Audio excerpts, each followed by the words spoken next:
And now for our feature presentation. He'll be fine on the mountain.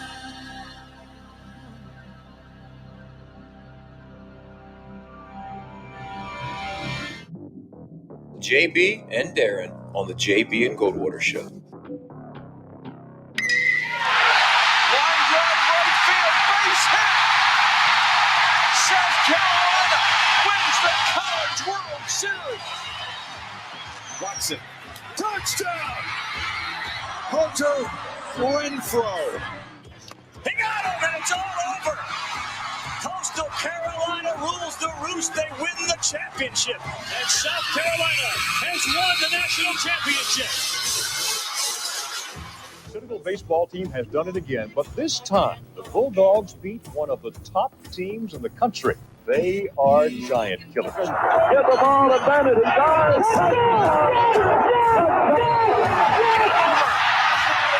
Gamecocks are in the Final Four.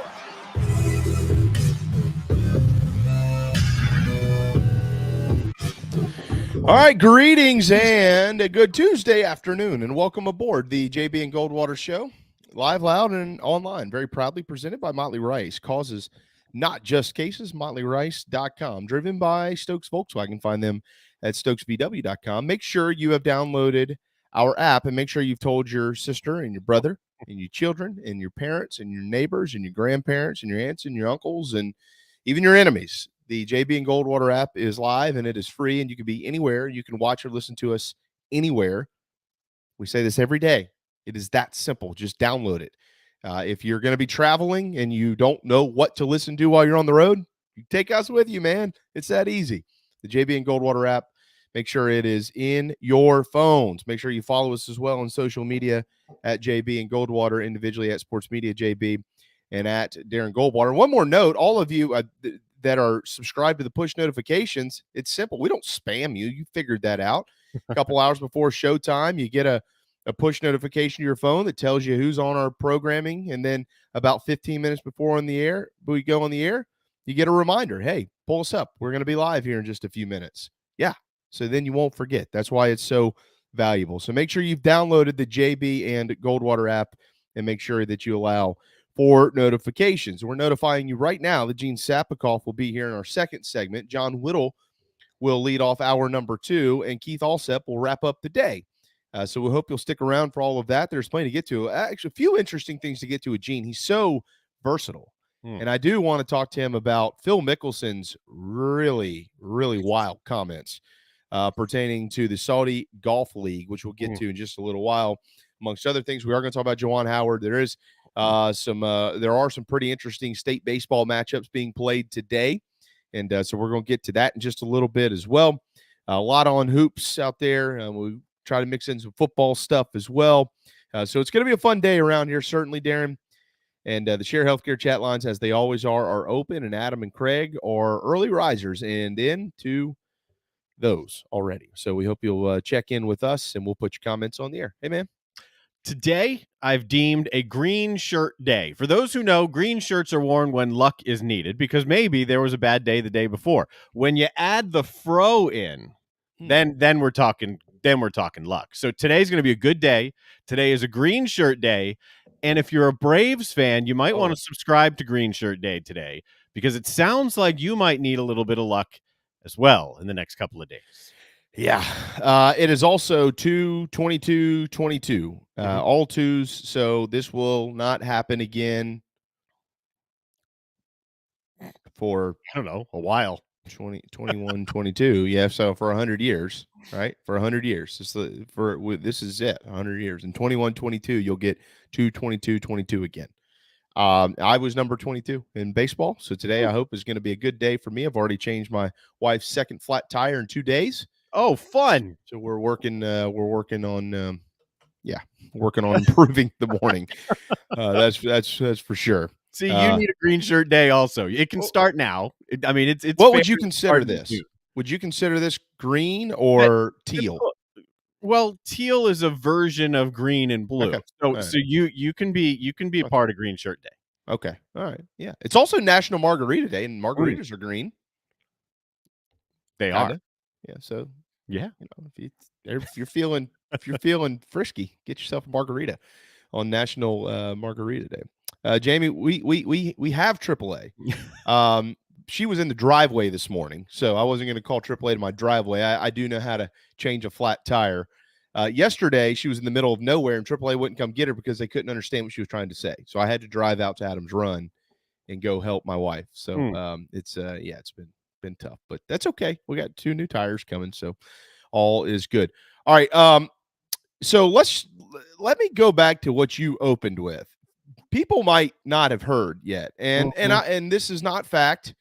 But it's coming from Buster Olney, and therefore there might be some substance behind this. Buster Olney has said that there is a, quote, growing belief that Freddie Freeman will land somewhere outside of Atlanta. He went on to say, quote, I think that the Braves will move quickly to settle on an alternative and move on to get past the conversation. Freddie reportedly is seeking a 6-year deal with Atlanta, and the Braves have countered with a 5-year deal for $135 million. Now, my understanding on that, Darren, would be this was countered before the lockout because they can't negotiate during the lockout. Yep. So this is just what has been on the table, but they haven't been able to discuss it since then. This is also kind of from Buster Olney for comparison here. Paul Goldschmidt, back in 2019, signed a 5-year deal worth $130 million after joining the St. Louis Cardinals, and that was after he hit free agency. I no offense to Paul Goldschmidt, I would like to think that Freddie Freeman is worth more to the Atlanta Braves than Paul Goldschmidt would be to the St. Louis Cardinals.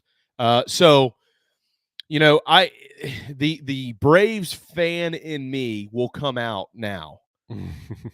If Atlanta screws this up, they are ridiculously stupid. I mean, there is no reason, Darren.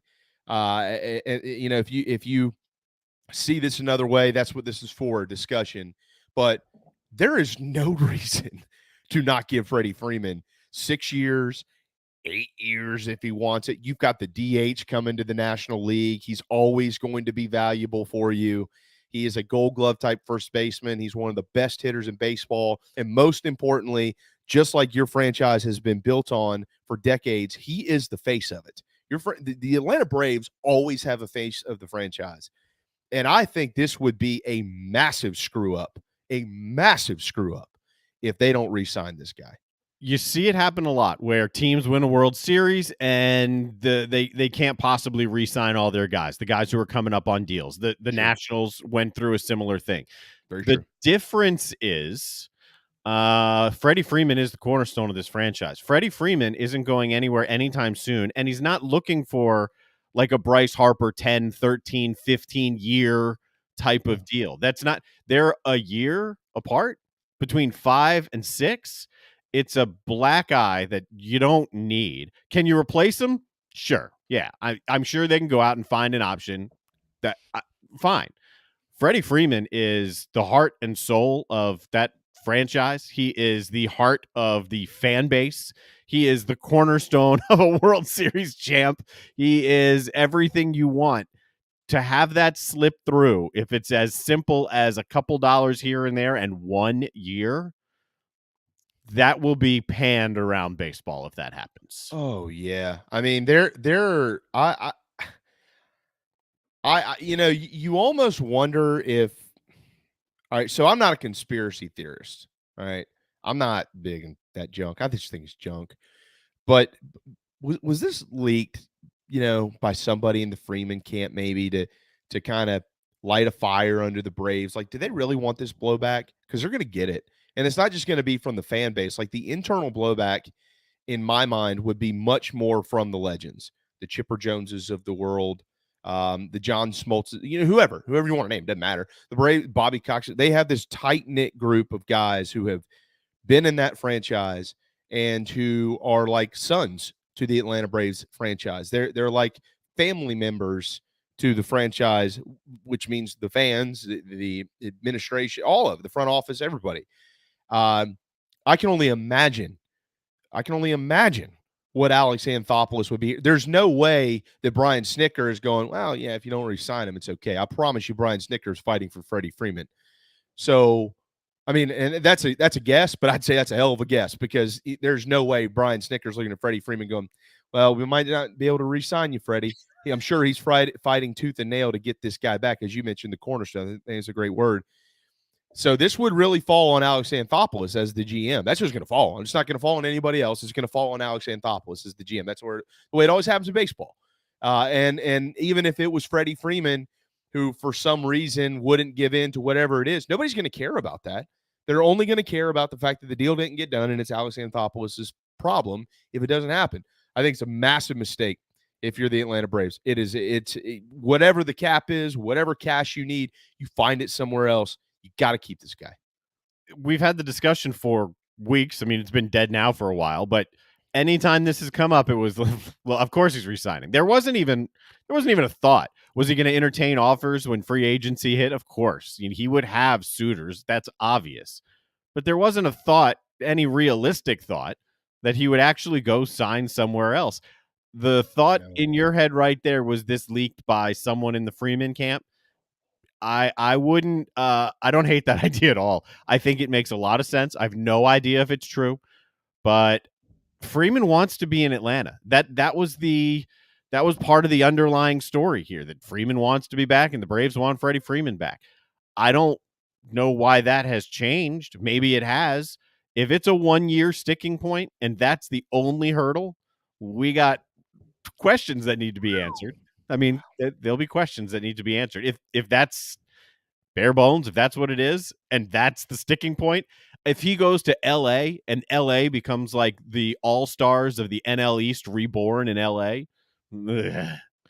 Yeah, and Darren, the Braves have a lot of beloved players in that locker room. I mean, Acuna and Dansby and Austin Riley. I mean, we can name all these. They've come up in the organization. Generally speaking, not always, but generally speaking, the Braves groom their own quote unquote kids. And but that's not always been the case. I mean, Fred McGriff and Greg Maddux, John Smoltz was originally drafted by the Detroit Tigers. I mean, there's always going to be a guy or two or a few guys that you sign that become legends in your organization, and those legends oftentimes are going to leave. I mean, John Smoltz ended up leaving the Braves. Tom Glavine left the Braves. I mean, that's going to happen. Andrew Jones, it's going to happen. Like, I get it. I get it. But speaking to this team, and he's not a guy, as you just mentioned, he's not 38. He's not 36. I mean, he's young. Like, he's in the prime of his career. He's not tailing off where it's like, Freddie, we love you, but we need to go in a different direction for the future of the organization. No, he's still the future of the organization. And of all the guys that are in that locker room, he is the one guy, like period, the end, that people will fall apart over. Even if Ronald Acuna signed today with the Dodgers for whatever, people would be pissed. They'd be upset. They would hate it. Oh my gosh, we lost. But it wouldn't feel like Freddie. It's just that he's that guy. It's kind of like Zimmerman just retired in Washington. Zimmerman was Washington. And Mr. National is his nickname. When he gets banners hung in Nationals Park, whenever they honor him and retire his jersey officially, it will have Mr. National there. That's the best comparison I could use. But if this was, a few years ago, obviously Zim's getting up in age. This isn't like when Harper left, or this isn't like when Trey Turner just got shipped out with Scherzer because Turner's about to sign a massive deal for tons of years and money. Freddie doesn't want that. Freddie's saying, I got a little bit left in my prime. Let's ride this thing out. It's I don't hate the idea that Freddie Freeman's camp has leaked this to say, Braves, let's go. Let's get on this. Yeah, I agree. And in the Share Healthcare chat lines here, Adam says, I think there'll be a huge uproar in the clubhouse. How many Braves publicly said to re-sign Freeman at the World Series celebration? Exactly. And Freddie has been very open in the fact that he just wants to be a Brave. And that wasn't just that lip service. That was real. I mean, I would venture a guess here that Freddie and his camp could ever find a way to make it public. Who knows if it would be public, but I would venture a guess, Darren, that there somebody out there is going, Freddie, hold on. You want 6 years to stay at the Braves for whatever, $150 million? Dude, we'll give you $200 million to come here for 7 or 8, whatever. Somebody out there is going to have a better offer. Freddie's got plenty of money, and he's probably looking at this going, all right, well, I'll forego 40, 50, whatever it is, $1 million to stay right here at home in Atlanta. I want to be a Brave. So it's all on the Braves. Like, there is nothing that can be spun the other way around. Even if Atlanta came out and said, we couldn't come to terms with Freddie because of Freddie, and here's why. Nobody's going to buy it. It's not going to matter. They're going to say, yeah, but you're the one paying him, so you figure out what it takes. And that would be that'd be a huge screw up.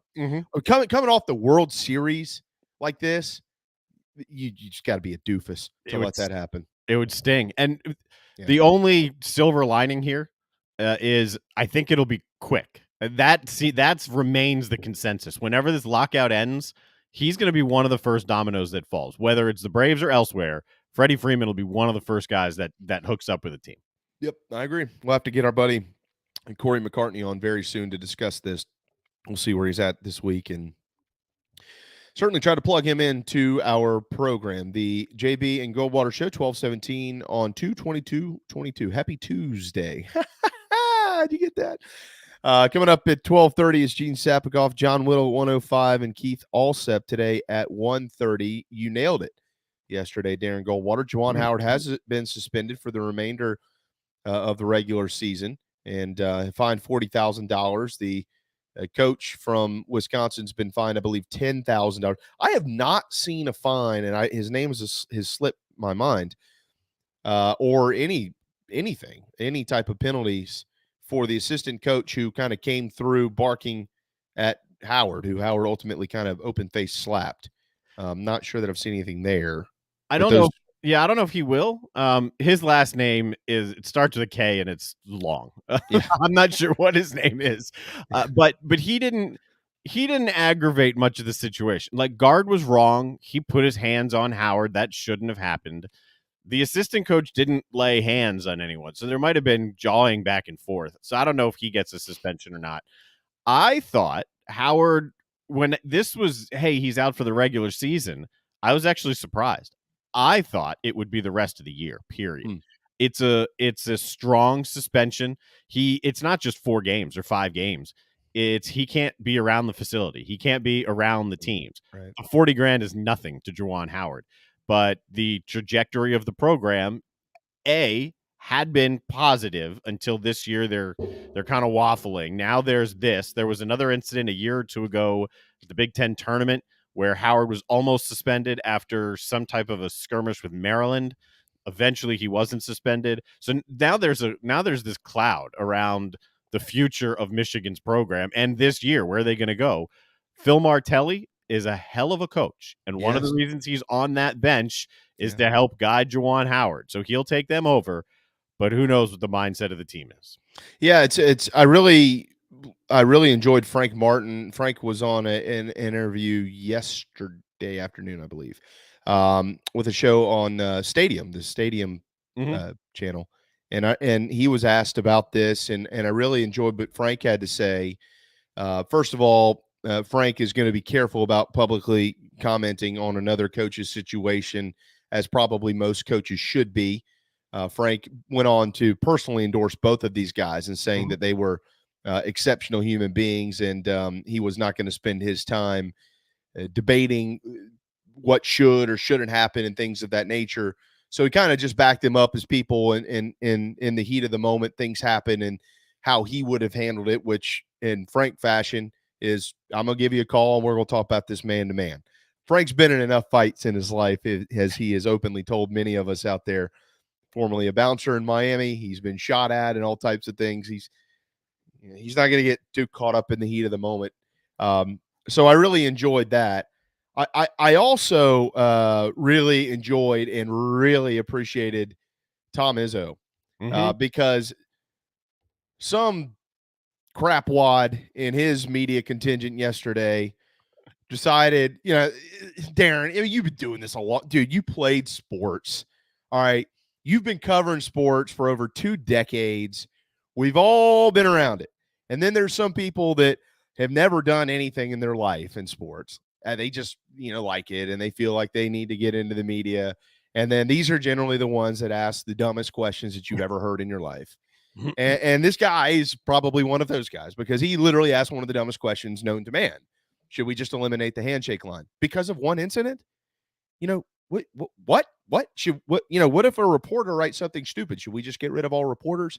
I mean, that happens daily. So, and I love the way that Izzo framed it. He was basically like, hey, if the president of the NCAA, if the president of the Big Ten, if our leadership at this school said that, it would be as asinine as it is you asking me. No, we should not get rid of the handshake line.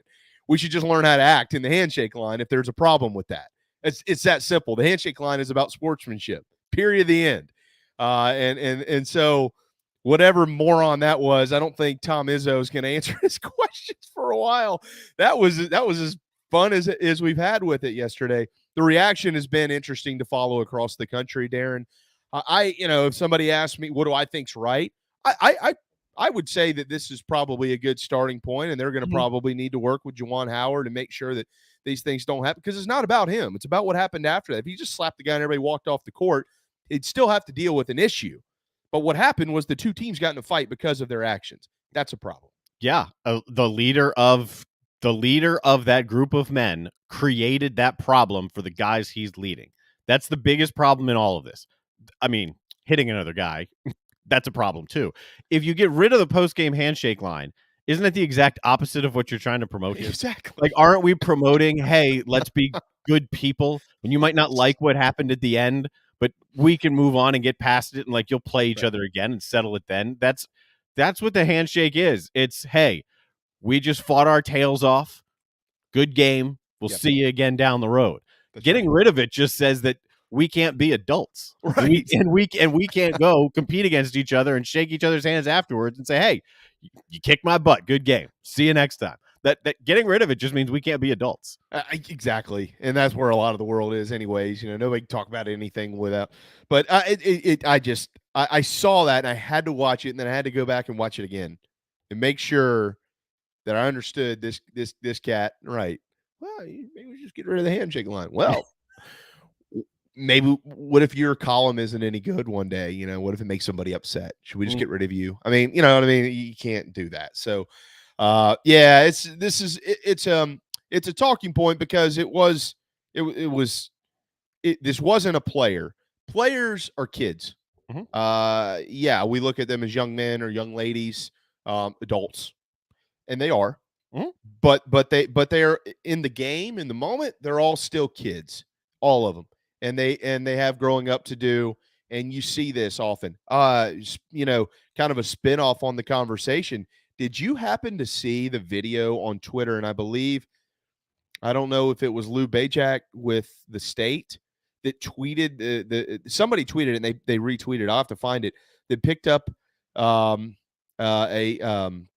phone video from it was a Midlands high school basketball game the other night where the kid, it was like, not Dutch Fork. Who was it? White Knoll? I can't remember. It was somewhere in the Midlands. The kid was trying to get free of being defended. He punched the kid in the face and the officials didn't even see it. Did you see that? No. Like, that's the stuff where you're not suspended. You're out of here. You're gone. Yeah. Like, gone. You should never be on the court again. That's assault. Right. And so there were some overreactions saying, "Oh, Howard should be charged with assault." I get where you're coming from, but assault is a sucker punch on the court to some dude with a closed fist knocking him. I mean, that's assault. Right. What Juwan Howard did was stupid and uncalled for and way over the line. It was not assault. I mean, it wasn't. If you want to go by the law, you could probably find a way to justify it as assault, yes, because if that happened in a bar line somewhere and someone pressed charges, you're going to go through the legal process for that. I look at it as the heat of the moment in an athletic. event where you're shouting back and forth and those things happen. This kid who hit the kid in the face, like literally out of nowhere, that is assault. It's exactly what it is. This guy was just playing basketball. He wasn't asking for anything. He was defending his man. I mean, this was two grown men who were communicating back and forth. One of them touched the other one. Obviously, Juwan didn't like that. It escalated and it turned into a nightmare of a scene. Yep. But I don't look at it like that. I look at it more along the lines of you acted like a petty little child, and you cannot do that. And then all these other guys, there was assault that came after that because you had players throwing punches. One guy got hit in the face. Because of this bad situation there. Yeah. That is a bad. Clint says assault is laying your hands on someone by legal definition. That's weird to say, Clint. Yeah. I get it. Yes. Oh, technically, but in my eyes, assault was on the floor. What Juwan Howard did, would he legally be found guilty of it? I guess so, right? But he's getting a punishment that he deserves here. I agree. Well, it's just like a speeding ticket. All right. If you're going down I-26, which you can't speed on I-26 anymore because the leaders of this state for the last 20 years welcomed millions of people to it and forgot to, build the infrastructure to accommodate. But if you're going down I-26 and you're going 75 miles per hour, that is speeding. Period. But everybody goes 75. Or if you're trying to pass somebody on the road and you jump up to 10 miles an hour over the speed limit, technically you're speeding. When you get pulled over, yeah, you were speeding, but hey, I was just trying to get around them and get back into the right lane. That's all I was doing. I was just trying to get around them and get back into. So yeah, the legal, we could do this all day, legal definitions and things of that nature. It's not the point of the conversation, really. The point of the conversation is, what should come of. I mean, how should the situation be handled like adults, unlike it was? And I don't know. I mean, I like I said, I think this is a good suspension. You're out through the end of the year. I personally think that there's some people who think you should be gone forever, whatever the case is. I'm not really going to go down that road because we've seen so many people do so many really, really horrific things as coaches, as players, whatever, and they find a way back into their sport, back into their season, back into a game. So, what's the baseline and what you would judge this with? I personally think that the punishment in this instant fit the crime. That's my thought. Yeah, I'm good with it. Like I said, I thought it'd be the rest of the year, not regular season, but who knows how long that year is going to be? It might be. Right. If they flame out here and then go into the Big Ten tournament and lose the game, that's it anyway. So, but either way, might be both. I'm good with it. Yeah, I'm good. I'm good with where they are, and you'll hear more out of Michigan and out of Howard. There'll be more apologies. There'll be more pleas of acceptance or these, he's seeking help type things. You'll hear all of that stuff. But anything else, if he does anything else, I mean, in his career where he lays his hands on someone, then he's done. Probably the final straw, unfortunately for Juwan Howard. And as Frank had a personal endorsement for him. And I'm a believer in how Frank speaks about people. I think he understands people. And if he says Juwan Howard's a good guy, I will certainly take his word for that. It was just a really awful event that we saw unfold on, I think it was Sunday. Yeah. It was. Juwan, you don't do that on Sunday. Saturday. Fine. Sunday. No. All right, it's 12:29 on Tuesday, if you get what I'm saying. John Whittle and Keith Allsep will join us in hour 2, but Gene Sapakoff will join us next, right here on the JB and Goldwater Show. This is Mike Mazzell for Stokes Volkswagen on Ashley Phosphate Road. You know what happens when you sell record numbers of new vehicles? That's right, we take in record numbers of local trades. Despite what the news is saying, quality pre-owned vehicles really aren't that hard to find. You just need to know where to look. Stokes Volkswagen on Ashley Phosphate and on the web at stokesvw.com. We've got over 1,200 pre-owned cars, trucks, SUVs, and all at a fraction of the price when new. Every vehicle has been inspected and reconditioned, many with the balance of factory warranty. Best of all, at Stokes Volkswagen, you don't need perfect credit to get approved for a quality pre-owned vehicle. And we'll take any trade in any condition, even if you owe thousands more than it's worth. Don't forget, we'll buy your car even if you don't buy a car from us. You're going to love our pre-owned selection, I guarantee it. So come see us today at Stokes Volkswagen on Ashley Phosphate or stokesvw.com. Peace and love at Stokes VW. Negative trade equity financed a new loan subject to lender approval. People don't like to get stuck in traffic, stuck in the mud, stuck at work, and two others you probably don't think much about, stuck with a big medical bill or stuck with a healthcare program that doesn't fit who you are. Experience true medical freedom with Share Healthcare. More affordable, more options, user-friendly, and biblically sound. You can join right now. Explore a new way to show you care with Share Healthcare. Join us today at sharehealthcare.com. sharehealthcare.com. Wando Power Equipment, the trusted home of Hustler zero-turn residential and commercial mowers. There is nobody more trusted in South Carolina than our friends from Wando Power Equipment. They've been providing elite commercial and residential service for over 30 years. Landscape Services have turned to their selection of Hustler zero-turn mowers like the Raptor. Bigger, stronger, faster, and the most durable Raptor Hustler has ever designed. Located on Daniel Island and online at wandopower.com. Wando Power Equipment, owned by the Price family, the home of Hustler zero-turn mowers, rentals, service, and specializing in family and friendship. You hear me talk about Dog and Duck all the time, and there's no other place I'm going to watch my college and NFL than the Dog and Duck. They have 3 locations, Bell Hall, Park West, and Clements Ferry Road. They have specials all football season long, like $12 pitchers of their own D2 brew, $5 pints of Sierra Nevada, weekly pick'em sheets with prizes, and the best wings in town, bar none. For all your football, college, and NFL, the Dog and Duck, Clements Ferry Road, Bell Hall, and Park West.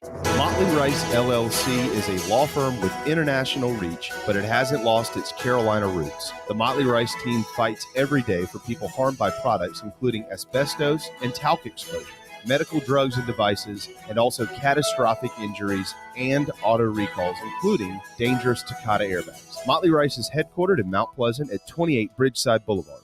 Visit motleyrice.com. Thank you, Motley Rice, for supporting the JB and Goldwater Show and the Big Gamecock Preview Show.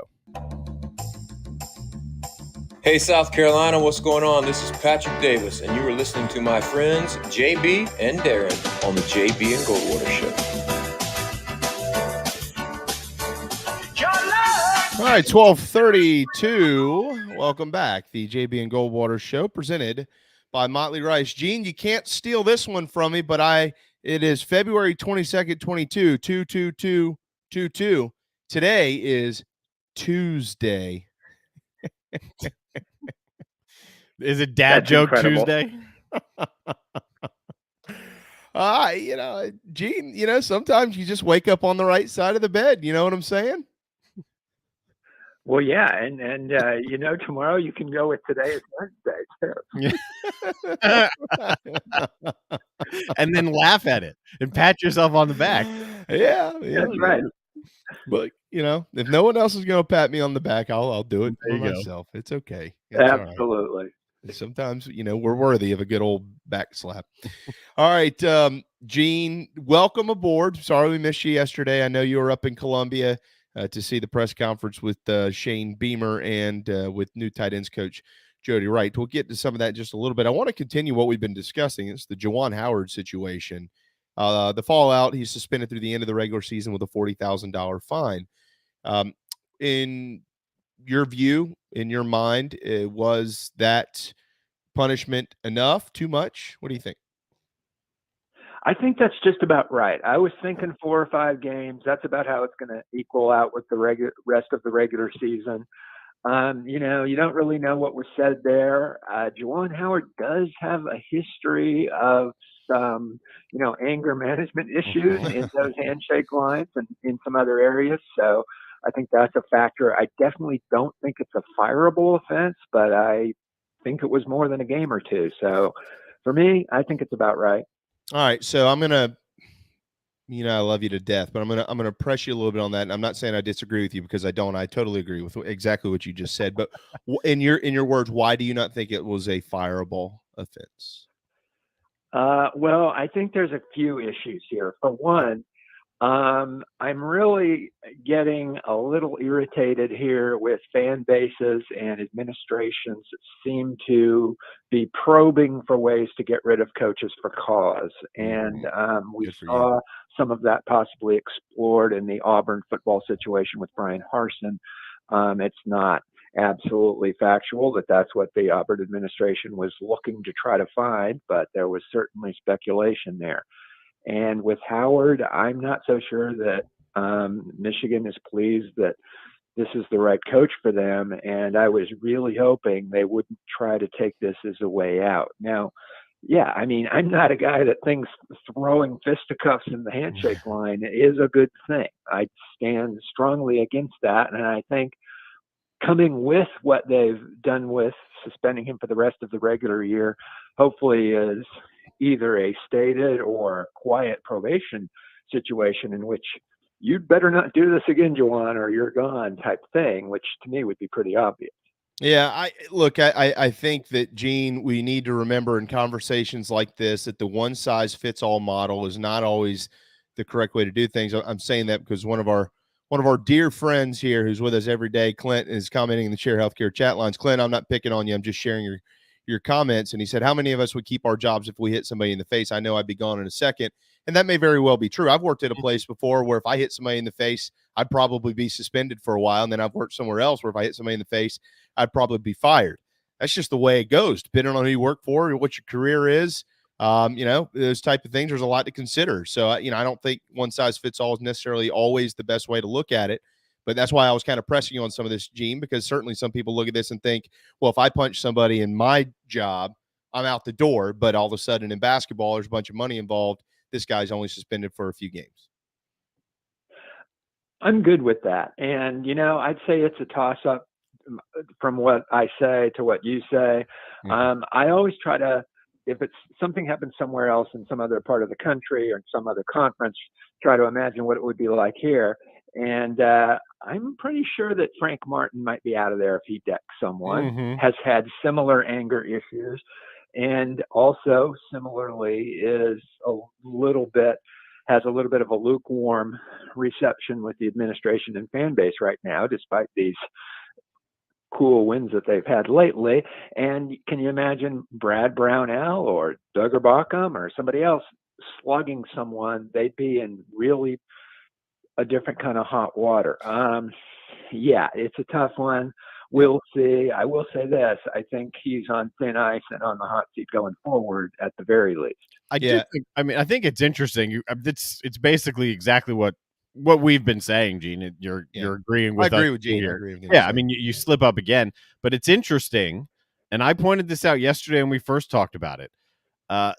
It's a fact that where a coach currently stands on a lukewarm or ice cold or whatever type of seat, an incident like this will be perceived and punished differently. There's no doubt in my mind, if this happens in South Carolina or if this happens at Clemson, that both of those coaches are probably done. There's no doubt in my mind about that. And then that circles back to what you were talking about, looking for a cause to get out of it with cause. It's just a shame that we're in the fact that we're having this conversation and can't isolate it and say, look, you hit a dude, here's the punishment, but it's not a one size fits all, is it? No, and there's other complications. I don't know. There, like you said, there's no excuse.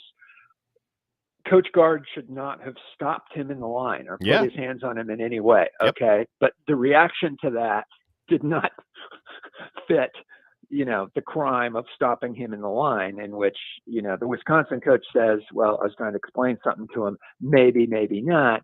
But I will say this, Juwan Howard, did not try to play the race card or anything like that, imply that something, very unseemly was said. He didn't go there, or at least he hasn't yet, and he's had plenty of chances to in the time since the ball game. This is a tough call. And like I said, and you agree with, Brownell or Martin are pretty much out of there. That happened to them. Yeah. So what I'm hearing here is Auburn is going to set up Brian Harsin.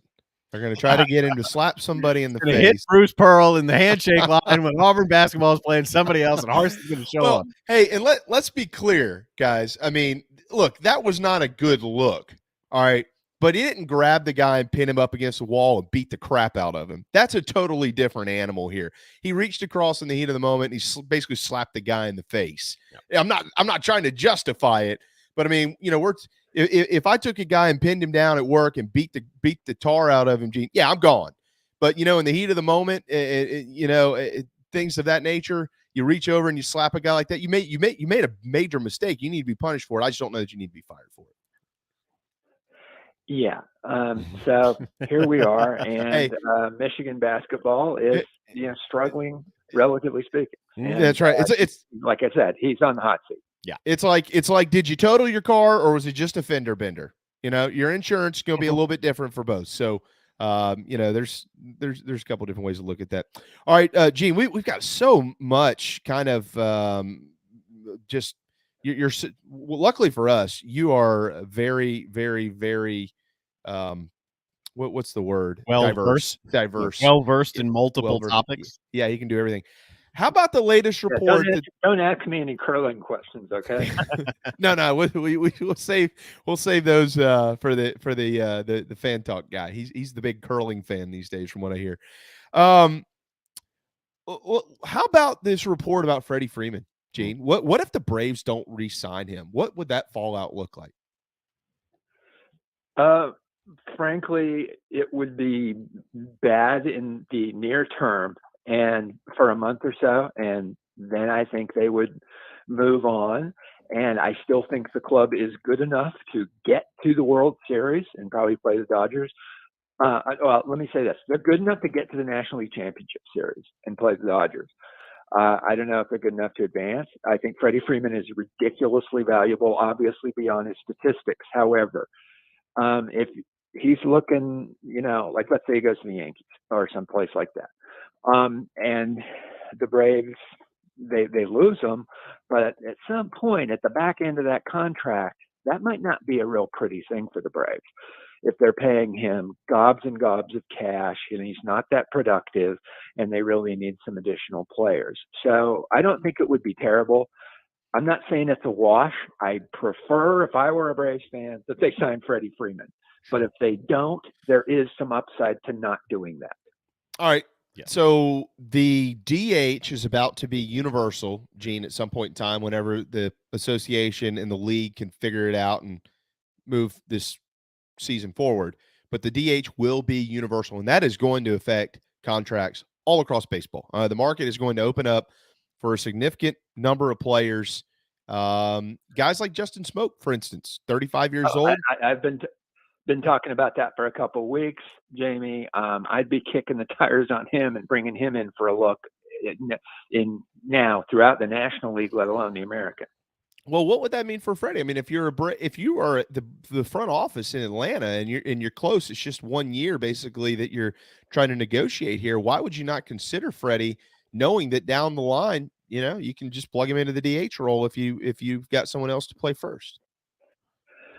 Again, while I said it wouldn't be a complete disaster if they lost him, I again, as a Braves fan or somebody that's interested in the Braves, want him badly and would overpay for him. Like you talk about taking the hometown discount from his perspective. Now, I'd flip it and say you need to give him more than he's worth, because everybody in that clubhouse knows how much he's worth, and so does the fan base, and he does a lot for the city kind of outside of baseball too, but we all know that. Your point about the DH is huge, and that could be also even bigger on the backside of his career when those knees start to get a little sore. Braves fans are going to really be frustrated when he signs with the Mets. I know Randy Carlson would be happy if he became a Met. That wouldn't make you happy, Darren. I think they're saying Dodgers, Yankees, and it's going to be the Mets. One other. It's got to be either that or Jeter. Jeter's going to be like, hey, baby, come down to Miami. I'll take care of you. Right down here. Be a Marlin. Marlin for 10 years. No. Yeah, Glavine in the Mets uniform didn't look real good, but Freddie Freeman, that would be tough, because I'll tell you, even without him, if the pitching holds up and Scherzer's healthy and DeGrom's healthy, the Mets are going to be tough this season. I can tell you from a Nationals perspective, someone in a pinstripe New York Met jersey named Scherzer is not an appealing thought either. At all. Yeah. I mean, that everyday lineup, and they're getting Cano back even, not as the great Robinson Cano, but as, a platoon guy. That they're going to be good. It's going to be a fun division again. And Freddie Freeman, if you're a Braves fan, he has to go somewhere. I think you'd want him with the Yankees, where you don't really have to see him until maybe October. Gene Sapakoff, 8-time Sports Writer of the Year here in the state of South Carolina, the well-versed, the very diverse Gene Sapakoff. So we go from Juwan Howard to Freddie Freeman to Saudi Arabia. Phil Mickelson, Gene, and Alan Shipnick's, who for those who don't know, Alan Shipnick has covered golf for a long time, Sports Illustrated. I want to say maybe Golf Digest as well, but definitely Sports Illustrated. I know that. He's got a biography coming out, and there's an excerpt that has been pulled from this biography. And I'm going to read this, Gene, for those that haven't heard it. I'm not sure if you've seen it, but I'm going to read it as quickly as I can in its entirety, and then I want to get your thoughts on Phil's comments here, who won the PGA Championship in our hometown just about a year ago. Phil, this is from Alan Shipnick. Mickelson told me he had enlisted 3 other, quote, top players, but he declined to name, and that they paid for attorneys to write the Saudi Golf League's operating agreement, codifying that the players would have control of all the details. He didn't pretend to be excited about hitching his fortunes to Saudi Arabia, admitting the SGL was nothing more than what he called, quote, sports washing by a brutally repressive regime. Phil said, quote, they're scary MFers to get involved with. We know they killed Khashoggi, who was a Washington Post reporter, Jamal Khashoggi, and have a horrible record on human rights. They execute people there for being gay. Knowing all of this, why would I even consider it? Because this is a once-in-a-lifetime opportunity to reshape how the PGA Tour operates. He went on to say Jay Monahan, basically the commissioner of the PGA Tour, is a nice guy, comes across a nice guy, but unless you have leverage, he won't do what's right, and much more. What's Phil doing here, Gene? I mean, I see what he's saying, but does he understand the words that are coming out of his mouth to pull a movie quote here? Phil has always been, reputed to be, and in my observations, in my couple of weeks of being around the tour, which is pretty much confined to Augusta and Hilton Head, really regarded as one of the most selfish people in the sport. And so it doesn't surprise me that if you were going to tell me who's the one guy that might, you're waking me up in the middle of the night, that might be wanting to get in bed with the Saudis and start a golf tour, that he would be first, and I have no idea who would be second that I would think of. What he is doing, what's he doing? He's tarnishing his legacy. That's what he's doing. Wow. That is a really, Gene, I like that. It's a bold statement, and I can't say I disagree with it. I mean, what do you think the Saudis are thinking right now? He said, quote, I'm not even sure I want the SGL to succeed, but just the idea of it is allowing us to get things done with the PGA Tour. So the Saudis have got to be looking at this saying, okay, so this guy is using us, basically. He doesn't really care about being over here. It's just a check for him, which they probably knew from the get-go. But I mean, is there any part of this where the Saudis could say, forget it, shut down Mickelson, let's go after somebody else. We need somebody else to be the face of this thing. Well, here's a couple of things. I've been reading a lot about this over the last couple of weeks since this started to heat up. And by the way, it seemed to really die down with a lot of people backing off last weekend at Pacific Palisades at the Genesis, including Dustin Johnson. But first of all, a lot of the sponsors that these guys have are not going to be their sponsors anymore, or at least not for anything having to do with that golf tour as sponsored by Saudi Arabia. They're just not. And secondly, a lot of people that Mickelson and other golfers have consulted in business and on Wall Street, asking their advice, their agents and so forth, have said, you just don't want to do business with these people, because what a contract looks like at the beginning is not going to look like that at the end. Some of that which you alluded to in the Mickelson quote. So, I mean, I think it's nuts. And here's the bottom line. And the insincerity of Phil Mickelson is just striking. If you really want to be a pioneer, and hey, maybe the PGA Tour players are getting screwed, particularly in the majors, particularly well, I'm not saying Augusta's doing anything nefarious, but they don't show you the books, okay? And if you really want to do something like a Marvin Miller baseball type thing, organize some sort of union, strike, boycott, have serious meetings with players. But no, that's not what it is. I'm going to grab as much money as I can from the most questionable, some of the most questionable business people on earth, and call it a day. That's what Phil Mickelson wants to do. Can he walk this back at all? You just said in a direct answer to the question, what's he doing? He's tarnishing his legacy. He's with what he has already said. Can he walk this back at all and fix that? Since we have not been privy to conversations, what he could say at his Augusta presser, and believe me, that will be one of the more heavily attended pressers in recent Masters history when Phil has his day before the microphones. And just think, he should have been out there talking about, now, since I was last here, I won the PGA at Kiowa, and let's talk about that and blah, blah, blah. But no, it's going to be about this. What he could say is, hey, I listened to what they had to say, and I decided to walk away, and I'm loyal to this, but because of my concern for my fellow players, I thought I should listen. And, because Phil is Phil, it'll be pretty much a one-day story after that, if that's the way he wants to go. He needs one of his fireside with Phil Twitter conversations now to get some of this cleared up. What will, if anything, change with the PGA Tour of America resulting from these events with this SGL?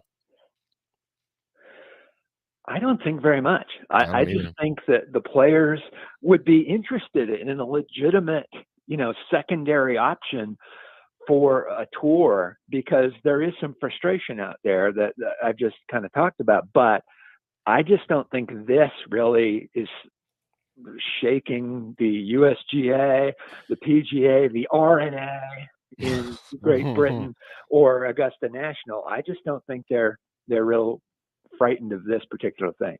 Do you think that there will be a spinoff of this? Is somebody out there watching this Saudi golf model and saying, okay, well, that will work, but it just won't work with these people, but we could do it?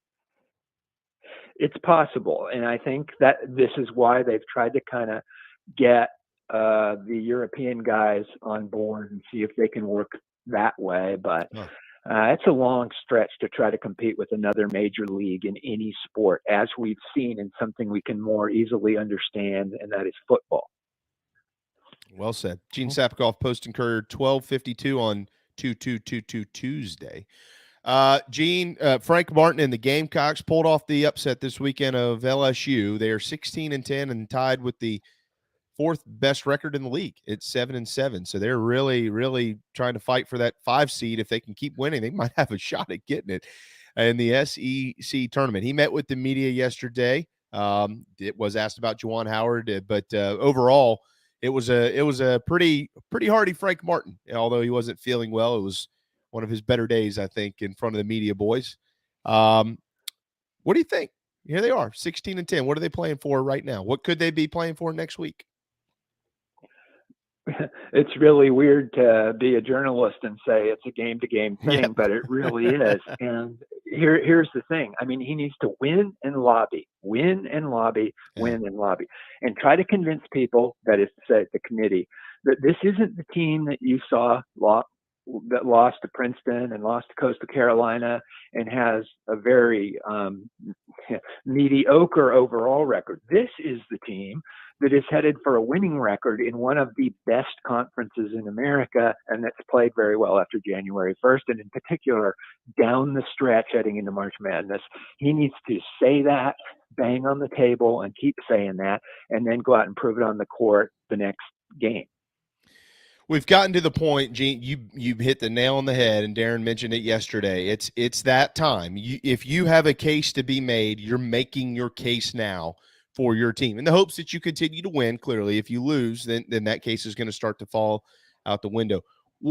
What is the Gamecocks case, and what does it need to be to get where everybody feels like they really need to be for Frank Martin to return, which is the dance? The case is that this is the third or fourth and maybe it can work up to be, second or something, best conference in the country. Anywhere in that top 5 is fine anyway, okay? And that we are one of the best teams in that conference. And not only that, and this is a separate thing to being one of the best teams, we're hot. We're playing really well. And also, frankly, he needs Kentucky and Auburn and those two in particular, but some other teams to keep really being good, because that's what drives the perception that the SEC is an outstanding league. I have confidence right now in Kentucky. Auburn's struggling a little. Their last 4 road games, 2 losses, 2 close wins. One of those like at very lowly Georgia. So, if those teams keep playing well, the Gamecocks, it doesn't matter how they win, just if they win and, no injuries, and a decent performance in Tampa. They don't have to win the thing, but if they can win some games, just all of that, it's still going to be a long shot, because the net rankings were built to be the official tool, and here they are, even after all this, sitting at 94. All right, give me a number. Stick your neck out there, Gene. Give me a number. They have to win X number of games to get into the dance. That's really tough. How many regular season games do they have left? There's 4 left. And one of them's at Auburn. Okay, 5. I'm going to say 5, and that includes 2. So I think 21. If they could go 3-1 in the regular year and win a couple in Tampa, something like that. That's pretty much, that's the number we basically settled on yesterday too. Not because it's a number per se, but because they're in a position to play themselves into a position to be in the conversation. But if there if there aren't 4 or 5 wins there, then you're not in that position anymore anyway, because then you've lost to people you shouldn't lose to. Exactly. That's right. It. And you would have beaten some teams you weren't supposed to beat, like Bama or something like that. Yeah, I agree. Good news that the tournament's in Tampa, because Steven Garcia lives down there. So they'll have the luck of old number 5 on their side when they roll into town in a couple of weeks. Well, yeah, and Frank Martin being a Florida guy and very probably knows where to find some good Cuban food in Tampa, and maybe some of his friends from South Florida will come up. That could be cool. It could be Trop? Cool. Are they playing that at the Trop? No, it's at Amelia, the hockey arena in. Okay, the Lightning's place. Okay. Yeah. All right, well, everybody's been talking about Frank. Nobody's talking about Brad Brownell. They're 12-15. They're 4-12 in the ACC. There is no postseason in play right now for Clemson. So, what is his future? Is he say? I mean, they've been in some NITs. They've made a couple of tournaments over the last 6 years or so. Is he safe even with a losing record this year and no postseason? I believe so. I guess it could get really ugly if certain things were to fall. They'd lose out and some players start complaining or something. But yeah, I mean, I think he probably is. Again, there could be weird circumstances if a bunch of players leave the program that they didn't expect to leave, something like that. But I think he's been to 2 of the last 4 NCAA tournaments at Clemson. In this current environment, that's pretty good. How many teams will the Palmetto State get into the dance this year, Gene? I'm going to go with, let's see. I'll go with 1.5 is the over-under is what I'd say. Probably the best chance to get in is Winthrop. Be honest. Well, Winthrop, Furman. Furman. Yeah, okay. I don't know. Furman could. Yeah. I think Furman, Winthrop, outside of that, gee. We'll see. It's just going to be tough. I mean, the Gamecocks, I think they're playing really well, but that 94 in the net thing is a real thing. I think that could be explained away to get them up to about 84 or 74, but it's not going to get them into 34 or something like that. Man, that's a good point. No football today, Gene. Final quick one for you. We just watched the opening weekend of college baseball, and tonight the College of Charleston is at Clemson. So Coach Holbrook up there facing Monty. Winthrop is at South Carolina. The Citadel crosstown at Charleston Southern. So a bunch of in-state games to be played. But your opinion, your thoughts, your reflections on the opening weekend of a proud Palmetto State product, college baseball. It couldn't have gone much better or more exciting. Let's start at South Carolina. We're told that Michael Braswell is a slick fielding shortstop who will probably hit. And, it might take him a while because he's a freshman. Well, he hits very well in the opening series and closes on the mound in a great comeback victory, for South Carolina over UNC Greensboro. Clemson, Caden Grice, did we even know the guy could pitch? He pitches and closes. He slugs. He could be an All-American. Sweeps to start for the Citadel and for the College of Charleston. Just tremendous. I do have one serious whiny complaint, and that is, while it's really cool that College of Charleston is playing Clemson today, any kind of games like that we like, Citadel, Gamecocks, Clemson, CFC, whatever, it's tremendously irritating and an outrage and a sham that the second game of this College of Charleston Clemson series will be played at Segra Park in Columbia. I don't know which coach is responsible for that ridiculousness, but since I don't, I'm going to blame both Chad Holbrook and Monty Lee. That is just so unfair to both fan bases, but particularly the Cougar fans, that game is in Columbia. I didn't realize that. It doesn't make a whole lot of sense. Well, we're out of time in our segment, Gene, but I will say, when was Chad on with us? Was it last week, Darren, or the week before? Yeah, one of them, yeah. I asked him specifically why they were playing that game in Columbia, and he did answer the question. It had to do with travel. So we can go back and find that explanation for you. Yeah, that's what they always say. I believe that's what it was last year. There's some really cool scheduling, though. I love that Texas is playing the Gamecocks, and Texas is at College of Charleston and the Citadel. Mm-hmm. Number one Texas. That's pretty cool. Yeah, number one Texas, who swept Rice this weekend and outscored them 36-3. They are really good. When they come to town, it is going to be something to see. Those Longhorns are probably the favorite to win the whole thing this year. Outstanding. Gene, I'll throw this one on you. We'll leave it with baseball. I've said this to Tony. I've sent it to Chad. I've said it to everybody who will listen. I think we've talked about this before, but there's a real movement now because it's baseball season. What do we need to do to have a Charleston citywide opening weekend college baseball tournament hosted by Charleston Southern, the College of Charleston, and the Citadel? We know people everywhere. We know people at Louisville, at Mississippi State. We know people literally everywhere. We know coaches everywhere. All these Big Ten teams, they can't wait to get out of the north and the cold to come down and play to open the season. They go to Florida. They go to Texas. Why can't we do it here in these beautiful ballparks we have? Can you write something about that? Yeah, I will. It's a little complicated, but some of it has to do with hotel space, which Charleston hotels do not need to give free hotel rooms or discount hotel rooms at that time of year. And so what does it take? It takes money and incentives to make that happen. All right. Well, let's figure out how much money we need, and let's figure out the incentives, and we'll get it here because these are proud programs. They deserve it. We have to come up with a name, the Legends Tournament or something. We'll honor Ralph and we'll honor Chow, and we'll honor Freddie and all these great coaches that have come through this. And we'll honor everybody every year and watch baseball. Okay. The JB Invitational. There you go. I just want to watch. That's all I care about. Gene, we literally had you on a roller coaster today. So much to get to. Thank God it's you because you're really good at it. Have a wonderful, wonderful week, and we look forward to getting you back next week. Thanks for having me on the program. Always. Gene Sapakoff with the Post and Courier. Got to hit a timeout. When we return, John Whittle with the Big Spur pops in right here on the JB and Goldwater Show.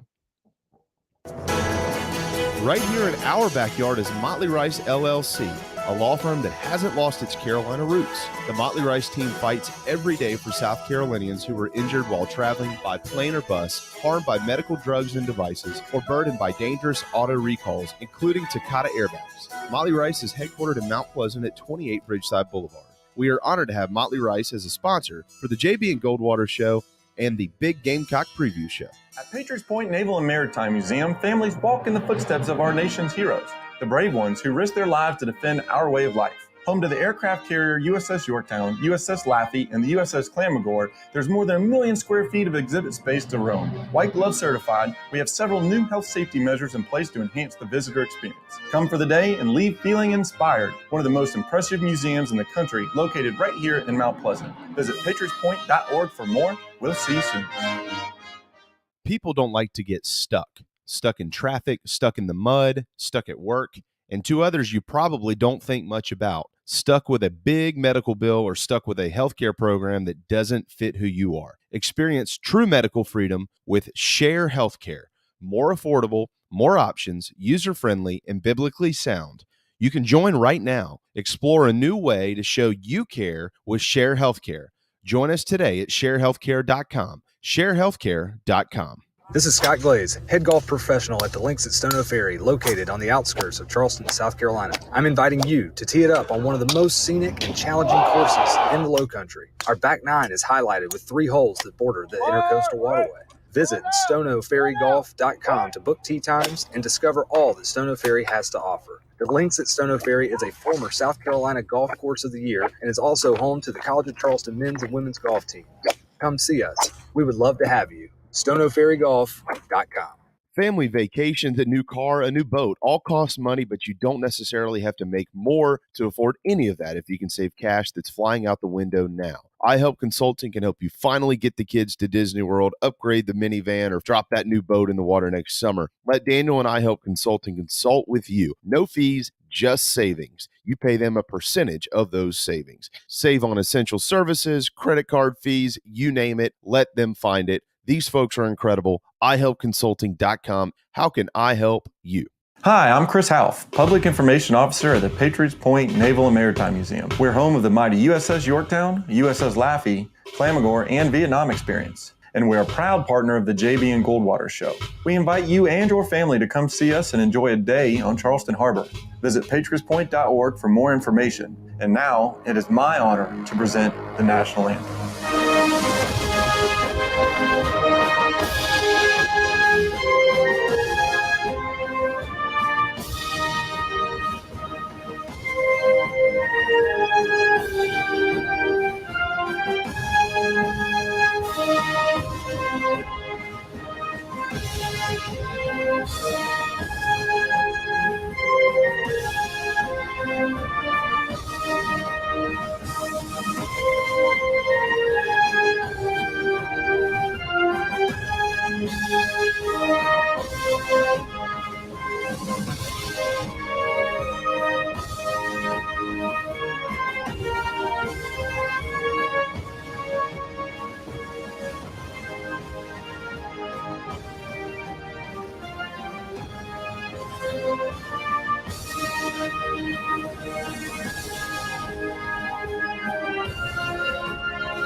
Live, loud, and online. Final hour on Tuesday. Does anybody, y'all get what I'm saying, right? It's 2/22/22 Tuesday. Carpool this morning. It's Grayson and it's one of our neighbor kids, and she goes, "It's 2/2 Tuesday." I was like, huh? I mean, it's 6:30 in the morning. So I got a 2/2 Tuesday. Okay, what are the guys doing? They're wearing ties. Why? Well, it's 2/2. Oh, yeah. Okay, I got it. Yeah, I get it. Well, look, I'm just trying to make somebody not feel bad for my sorry joke. So maybe John's that guy. Gene gave me like the half chuckle. Well, make him feel good about it. Ha! You haven't been impressed. Nobody else has. John, it's Tuesday. Thanks. It's 1 o'clock. I think we've all heard that one by now. Come on, man. Thanks. Oh, God. What is this going to take? Who is the one? Scott Glaze would make me feel. Dial Glaze up. He hear someone laugh at your joke. He'd laugh at it. Yeah. Dial Glaze up. I'm going to have to save this for him on Thursday. All right. Well. Hey, here. I'll join your little club. Did you know that today is today's date is both a palindrome and an ambigram, right? Which is a date that can be read the same from left to right as from right to left and upside down. And upside down. I didn't. Wow. I mean, I get it. I didn't even know what the words were, though. So I've never heard of that second word. Palindrome thing. I got. There you go. There you go. Now we're both losers. Well, all right. How about this? Who is the we're going to have to limit this here because we could really go back. Oh, all right. When you think of who has worn the number 2 or who has worn the number 22 at South Carolina, who immediately comes to mind? Any sport. Well, I guess Sterling. Yeah, me too. But Asia was 22.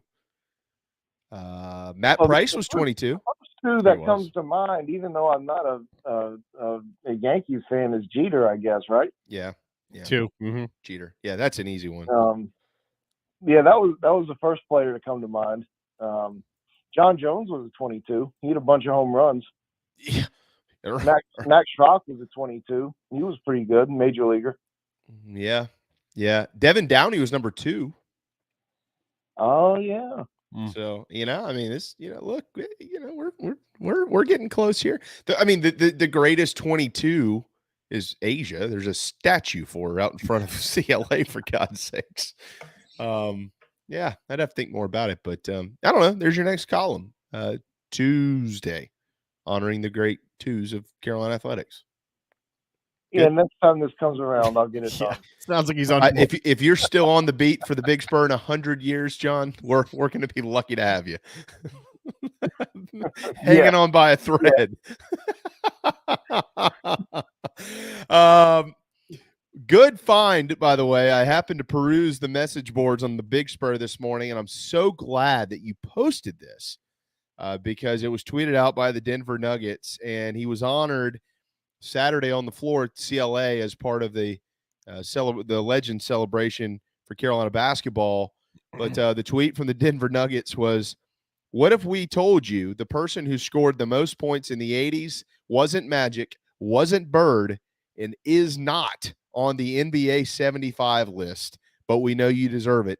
Alex English." That is remarkable still that he is not on that list, and he scored more points than the legends of the game in that entire decade. It's amazing. Apparently he was number 22. He was number 22. He's the greatest 22 ever. There you go. See? So I don't pretend to be a great historian, and I haven't gone back and watched a lot of Alex English, but just reading about him over some time and looking a little bit more into him, I guess really the first time I had gone a little bit beyond the surface level was when that NBA 75 team came out and he wasn't on it. And I don't think I had, or I know that I didn't have quite the appreciation that I should have for what he did here. Cause I was still a little puppy when he was playing, in the NBA. So I didn't really get to see him, and understand what he was all about, but he's a pretty darn good player, really consistent for a long time. Yeah, it was neat to see him and so many others honored Saturday. John, what a great day for Carolina basketball. What a great weekend for Carolina basketball. Obviously capped off by what we saw with the ladies on Sunday and, game day in town and all that stuff. It was a big show. It was a big show for the program, for the whole university, and they knocked it out of the park outside of the officiating. Saturday, that's been more of a story this year. It's crazy because the women are number 1, but everybody is really focused on, can Frank Martin get this team turned around? If not, does he deserve to be back? Does he not deserve to be back? And they pulled their biggest win of the year in front of some of the greatest to ever do it in that uniform. It was a pretty good crowd. I was up there. That was neat to see. And, you had Gigi Jackson in the house. I mean, John, it was, I don't know, we'll get more to Jackson in a minute, but from the game itself, I don't know how much better it could have been for Carolina. Yeah, exactly. And, it was a great weekend for everybody there. You talk with some of the guys, some of the legends who are around, and I feel like they just like having that opportunity to be around each other and be back together and interact and, share old stories and, getting out on the court at halftime and waving for a minute or two was great. But, the whole ceremony and production around it the night before and that's the highlight for those guys, I feel like. And, it's a great opportunity for them to do every year, because that's something that Frank Martin kind of brought in. South Carolina hadn't had something really like that in the past, and certainly not on a yearly basis, not something that's that big and grand. So credit to Frank Martin for getting that done, and it certainly a wonderful weekend for all involved, and it went way beyond just the the little halftime festivity there. So great job by all those involved. What did it do for GG Jackson? A lot. This is the weekend that South Carolina wanted him to visit officially the entire time. For a very brief period, it was supposed to be Tennessee game. They had moved it up, and just because of the playoff deal, they didn't know whether GG would have a playoff game that weekend, how it would be handled, all that stuff. So, but they pushed it. They switched it again to this week, and talking to Gigi shortly after that trip, he said one of the biggest impressions that he was left with was his conversation with Alex English, who also wore number 2 for the Denver Nuggets, by the way. But he doing research on the air. That they had about a 20-25 minute conversation, and it just he's always been talked about with Asia Wilson with regards to staying at home and being able to create a legacy here, and this is what Asia did. She has a statue out front, but it was the same way with Alex English, and he went to high school at Dreer, and came to South Carolina, was a great player, obviously, selected in the second round of the draft, and went on to have a NBA All-Star career. So I think that was influential for him, not only to know that Asia can do it, but a men's player can do it here as well. So I think that was probably one of his biggest highlights of the weekend, just the opportunity to sit there with Alex and talk about that weekend. For those that haven't seen it, John does have a Q&A with GG Jackson up at thebigspur.com. All right, John. So it's widely speculated that GG Jackson is going to go to school for a year, and at most 2, maybe. But he seems more than likely at this point in time like a one and done candidate. But what we don't know is where he's going to school and when he's going to school. And it's been widely noted, you've been all over it for so long, that GG Jackson is very, very intrigued by playing for Frank Martin. But if Frank Martin's not at South Carolina, he's not too intrigued by playing at South Carolina, if I have that correctly. I'm not sure if this question has been asked this way or not, but because there is consideration for him to reclassify into the 2022 class, we don't know if he will or if he won't. Maybe he's leaning towards not, but we don't really know. If Frank returns, is it more or less likely that he would go ahead and reclassify to 22 as opposed to if Frank does not return? Well, that's a great question, and it's something that I've tried to find out. And the Jacksons are saying that they're waiting until after the season to really have those kind of conversations. I assume that they're having at least some passive conversations within the family about it. But from what I understand, if Frank is retained, then they would entertain South Carolina more so than any other school if in terms of reclassifying to 22. So I'm not saying it's absolutely going to happen, but that enhances South Carolina's chances of getting him and getting him next year would be to get him in the 2022 class. So, it is, as has been, reported and acknowledged, Yerrick Stoneman is leaving to go to Oak Hill. And from what I understand, whether Stoneman got that job or not, Gigi was planning on going to a prep academy like in Oak Hill. There are a couple that have been talking to him, more than likely. Ridgeview's not completely off the table, but, I think I think if he leaves Ridgeview, I think next year he will be either playing at college or at Oak Hill Academy. So he's moving and going somewhere one way or the other.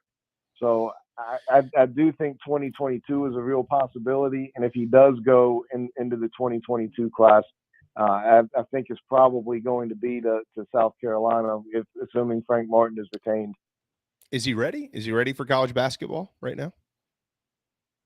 Seems that way to me. I mean, especially if you once you get him on the campus this summer, or and get him prepared, ready to roll. But yeah, he's physically mature, he's mentally mature, he's a kid who I think would be ready to do it. To me, he would be a prime candidate for it for sure. Yeah, so it's just amazing to me, John, that somebody, the talent of Gigi Jackson, who literally can go to any school in the country, any school, anybody, if he called and said, I want to come, they're going to take him, would choose to play for some jerk like Frank Martin. That guy, he sure is a meanie. He's a meanie head over there on the sidelines. John, I'm being facetious when I say that. John, he's not on this team, but this team is 16-10, and they're 7-7 all of a sudden in the league. For anybody that hadn't taken a peek at it, that's the tie for the fourth best record in the league right now. They've won 6 of 9 in league play. It's their second 3-game winning streak, and they still have work to do to get to the ultimate destination, which, as we all know, is the dance. But we've just talked to Gene about it. Darren and I kind of hit on it yesterday. It's sales pitch time. That's it, not just for Frank, but all across the country. Coaches whose teams are on the bubble, you're going to start hearing them. They're going to start kind of easing out a little bit as to why they deserve to be in and things like that. Frank has been asked about net rankings. We can't change the system. I'm not inserting my opinion as to whether it's good or whether it is bad. But what is his thought process on where they stand versus where they stand in net rankings? Well, he's miffed about them just like everybody, but he's not going to come out and say burn down the system. I don't think right now. Maybe after the season, if they miss the tournament and he feels like they should make it, then perhaps. But I mean, I think all of us are pretty miffed as to why South Carolina is where they are when you compare resumes with some of the other SEC schools that are ahead of them. South Carolina's got better resumes in general than Mississippi State, Vanderbilt, Texas A&M, and all are 20, 30, 40 spots ahead. And, it just doesn't make sense. And, the passive South Carolina fan will jump up and yell, but Coastal and but Princeton and but those other 3 schools have the same amount of quad 3 losses as South Carolina does. And, it doesn't make a whole lot of sense to me that South Carolina is where they are in the net rankings as compared to some of these other teams. And, at the end of the day, like, the committee does a lot more than just look at that. So they'll hopefully have some feel for, the rest of the resume. And Frank is already in campaign mode a little bit, talking about, one of their losses is being to Clemson and, being down, 4 of their top 6 players and Jermaine Couisnard, the starting point guard, being out for the Coastal game. So, he's in campaign mode a little bit right now. And, I think he's certainly going to have to be because, that net ranking is a metric that's very much against them in terms of where they are. And, when you look and see that Florida's on the bubble and South Carolina's nowhere to be found, you have to go out there and campaign. So, but you got to win games too. And, like Frank said, you have to, back after the Kentucky game, I guess it was. So now we're in the middle of the pack and we've got to beat those middle of the pack teams and get to the upper middle of the pack to where we're in that conversation. And you mentioned that, South Carolina is tied for the 5th best record in the league. There's 5 other teams sitting there at 7-7 and then 1 more at 6-8. So, there are a lot of teams jumbled right there, and South Carolina's got to do something to stand out amongst that crew. Yeah, for those interested, we kind of mentioned it yesterday, but if you are going to be following along with those that are also at 7-7, clearly, if you're a Gamecock fan, South Carolina's got to beat Mississippi State tomorrow night. But you're going to be pulling for Arkansas to beat Florida tonight because the Gators stand at 7-7. You're going to pull for Vanderbilt to beat Alabama tonight. That, of course, would get Vanderbilt to 7 wins, but it would also drop Alabama to 7-8 on the season. And then tomorrow night, in addition to South Carolina beating Mississippi State, if they can do it and getting to 8-7, you're going to want Kentucky to beat LSU. But that would give LSU an 8th loss, and clearly Carolina just beat them.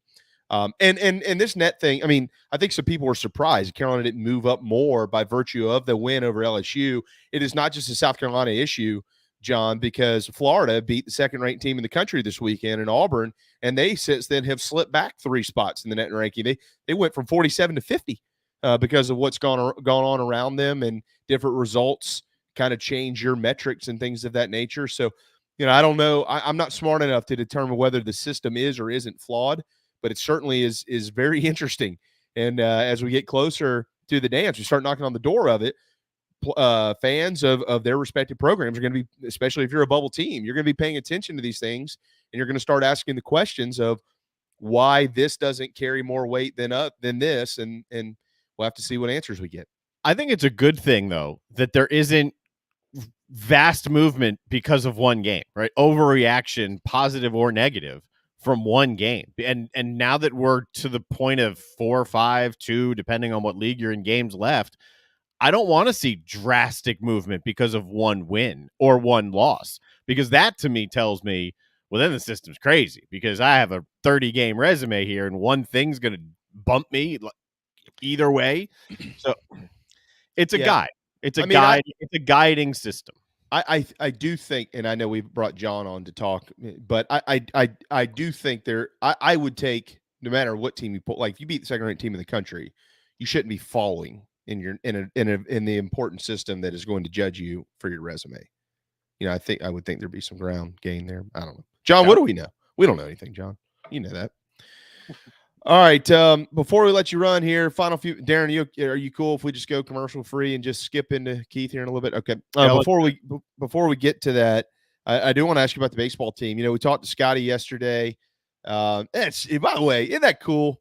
Isn't that cool, John? Seeing him down there at third base, and old squirrel, he's just kind of doing his thing still. Yeah, man. He's looking around, coaching guys, and then I texted with him when we got off the air, and about Greensboro. I mean, Greensboro is good. I mean, you were out there this weekend. You saw them.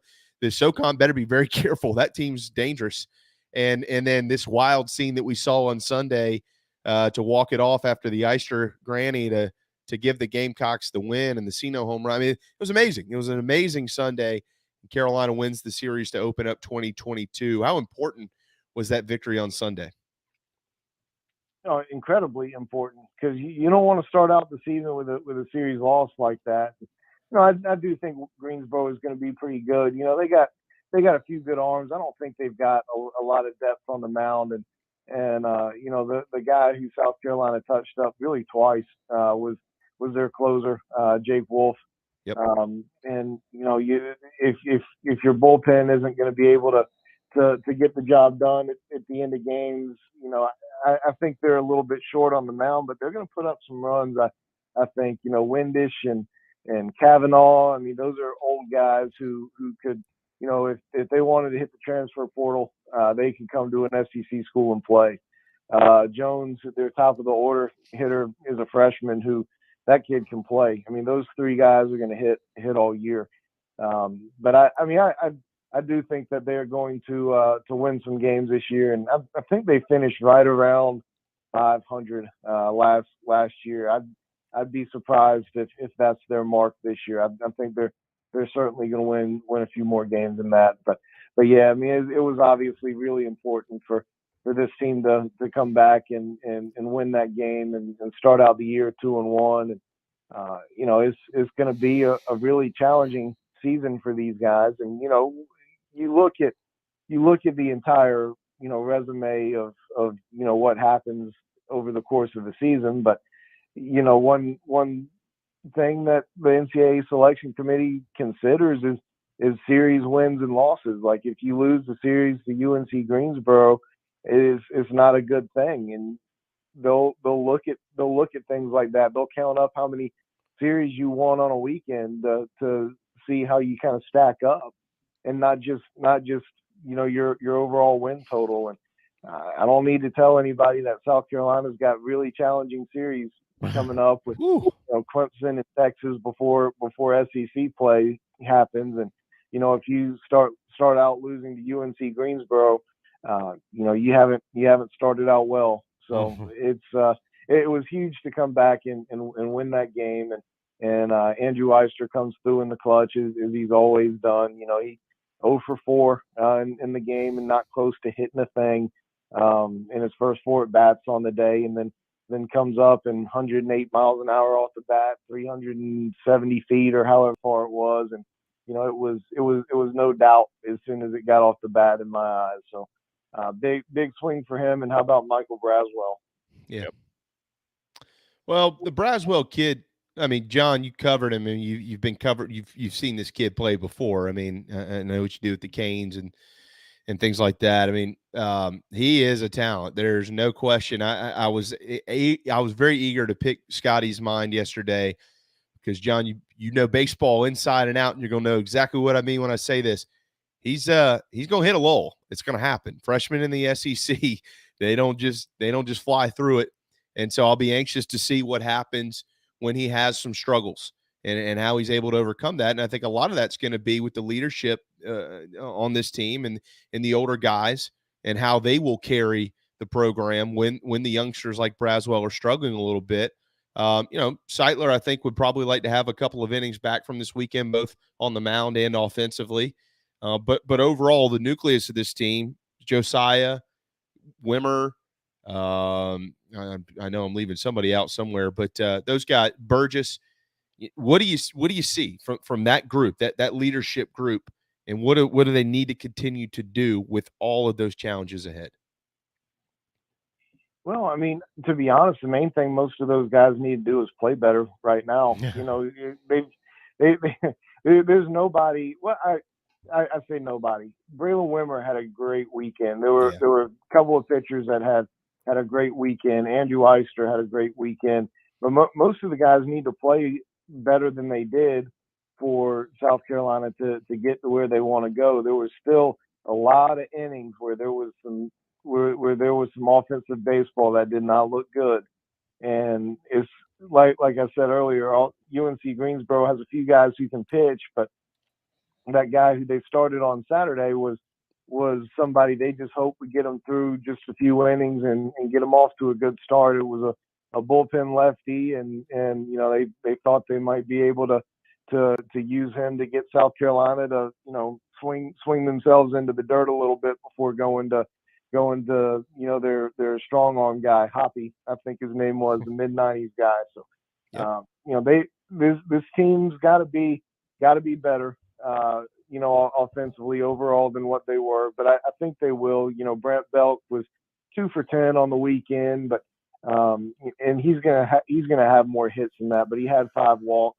There's some guys who probably who can definitely swing the bat a little bit better, but was really encouraged defensively by how they played. The only error on the weekend was Braswell, and to be honest with you, I probably would have put a hit on the board without seeing the replay. Just seeing it live, I'd have put a hit on the board. But I thought it was a great defensive weekend overall. There were things from a pitching standpoint that were actually pretty encouraging. I've been questioning and still do, the quality of depth that South Carolina has on the mound this year. And when you look at it, Josiah Seitler had a rough go of it for a couple of innings. Cade Alston had a rough go of it for a couple of innings.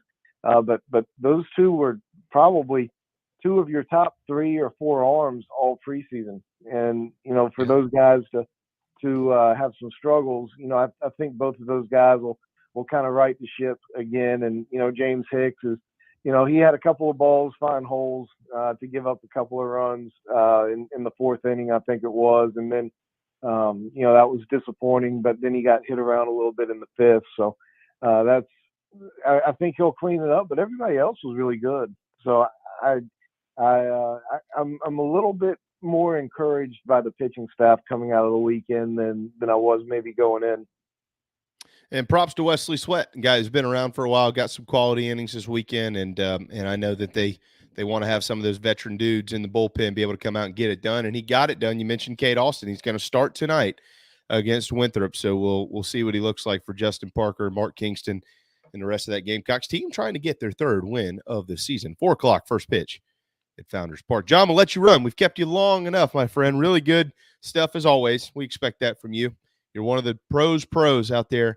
We look forward to speaking with you very, very soon. Absolutely. I appreciate you guys having me on. Later, Thank you, John. There you go. John Whittle with the Big Spur, covers baseball better than everybody. And really good stuff today on the hoop side as well. I will skip my bathroom break and fly to Texas, and that is where we'll find Keith Allsep. No jokes. The Locked On The Gamecocks podcast. Hey, man. Hey, just very honored to be able to follow the dean of Gamecock baseball coverage, John Whittle. Absolutely the best in the business, no doubt about it. Yep. The I don't know how many people realize this. I know a lot do, but what John, first of all, he's fair and he understands baseball, which is a start. There's some people out there. Those things really help. Yeah. There's some people who cover baseball that they don't get it. I'm like, yeah, I don't know. But John covers a lot of these kids at the high school level. Right. That's right. And so he sees them, he knows them, he understands them. And he's the best. He's so good at what he does. So we're all, but so are you. We've Gene, John, Keith. We've got a hell of a lineup today, Darren. Man, I mean, I don't know. That's a heavy weight on my shoulders to follow a Hall of Famer like Gene Sapakoff and then the dean of Gamecock baseball coverage. I'm not in their league, but as a former coach, I do have a specific nuanced take on the incident that happened at the end of Wisconsin and Michigan. Oh, yeah? Go for it. And so, number one, it's not a fireable offense, okay? We don't know what that guy, the assistant coach, said to Juwan Howard to initiate the push or open hand slap, whatever it was, but I'm not taking up for what he did. Juwan Howard, his actions were inexcusable. You have to be the adult in the room. Bingo. Okay. The kids should not be holding back the adult. The adult should be the adult. Okay. Agreed. Totally. Yeah. But the guy at Wisconsin is full of shit. Okay. I'm sorry to use that word. Wingo did it yesterday. It's good. But you do not call a timeout with 15 seconds remaining in a game when you have a 14-point lead because you want to reset the 10-second count.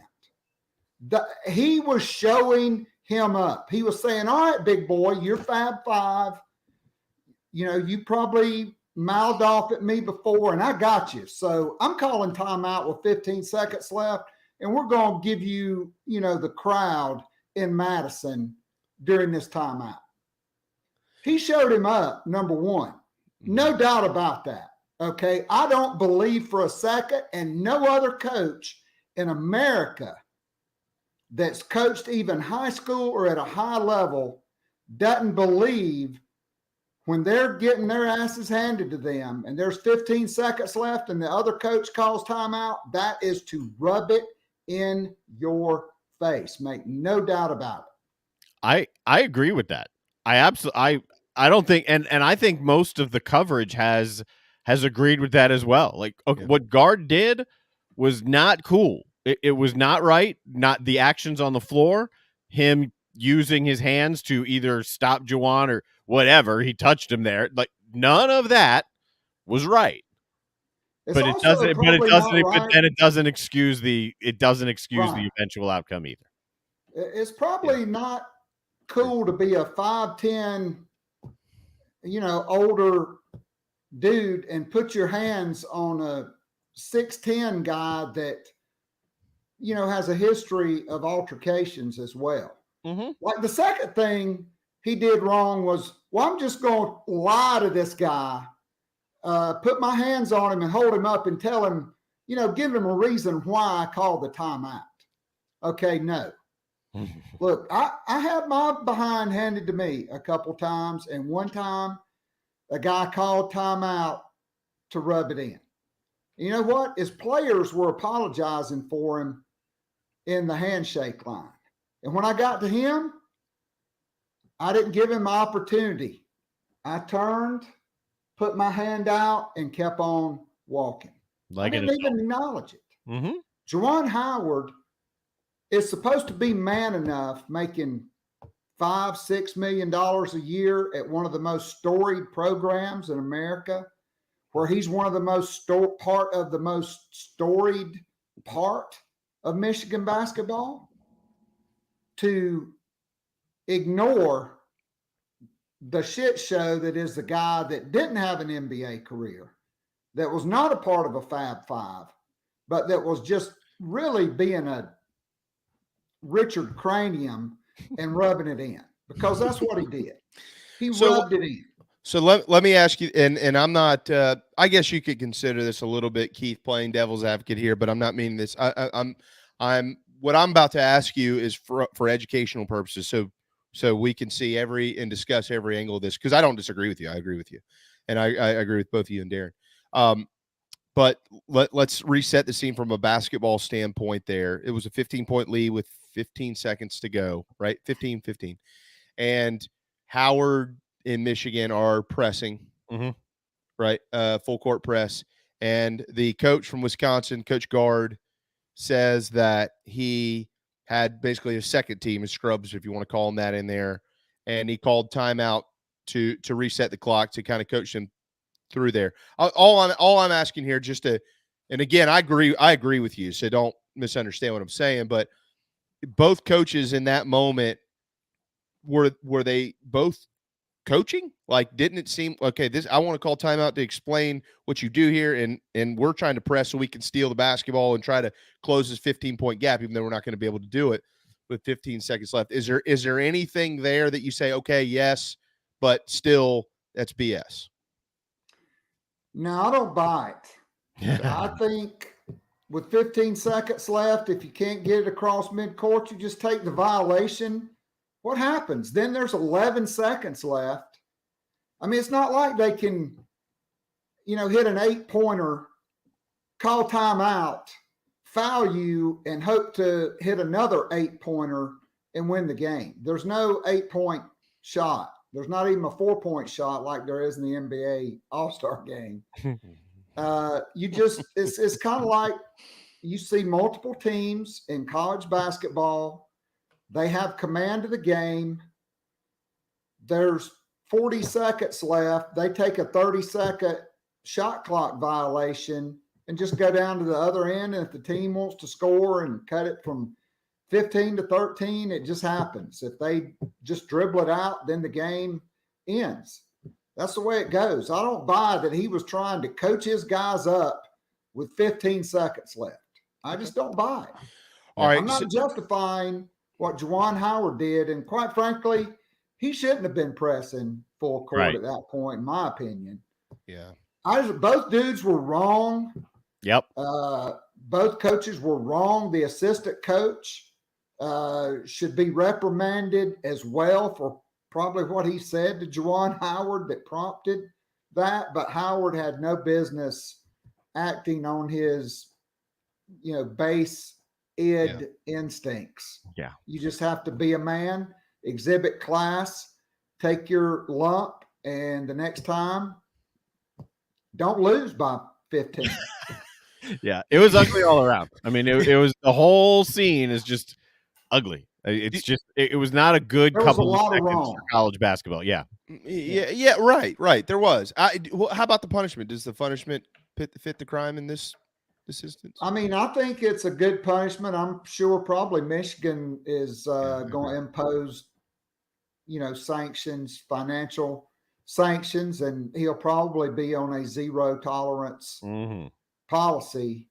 But I mean, look, I can remember John Chaney, number one, admitting against UMass he put in a goon to try to hurt somebody. And then he went into John Calipari's press conference and threatened to kill him. Okay. He didn't get fired. That's true. That did happen. Well, I look, because I agree. You know, I think that, you know, the one size fits all model of conversations that we can have from time to time with all sorts of stuff is generally the wrong way to go about it. Like you should look at each situation individually and you should go from there. Now, look, had Juwan Howard grabbed this guy by the neck and thrown him to the floor, beat the crap out of him? Yeah, he needs to be fired. Okay. Absolutely. That's a little bit different from reaching over in the heat of the moment and slapping a guy. He didn't even punch him. I mean, that's not I've been punched before. That's not what it looks like. Right. So, all right. Well, Keith, the Gamecocks this weekend, they punched a bunch of volunteers, and they you know what? They punched a Will Wade too. How about if there's anybody to punch Will Wade? How about that? He does have a very punchable face, Will Wade. Darren, you and I don't work for any radio station. We can say what we want around here, so we're not going to get blowback on this. Dude. Like, and I'll still say I like him as a person. I know he's done some really shady things, but he's always been good to me. I don't know him as a person. I can only speak on what I see. Can't stand the guy. I was watching him on Saturday. I was like, oh my God, I want to go down to that floor and choke this guy. I know. Carolina Will beat him. Wade, a crook capable of submission. So we're gonna walk through the weekend with you here, Keith. We're gonna start on Saturday, and we'll flow into Sunday. I mean, Sunday outside of the officiating was awesome. Saturday was awesome too for South Carolina. That basketball program needed it. In my opinion, they deserved it, and they got it against LSU. What have you seen, Keith? They've scored 76, 80, 77, and 77. They've been. I did see Jermaine Cousinard chip in 33 on Saturday. I know that, but they've been remarkably consistent from a points perspective on the offensive side of the basketball, and they've won 3 straight games.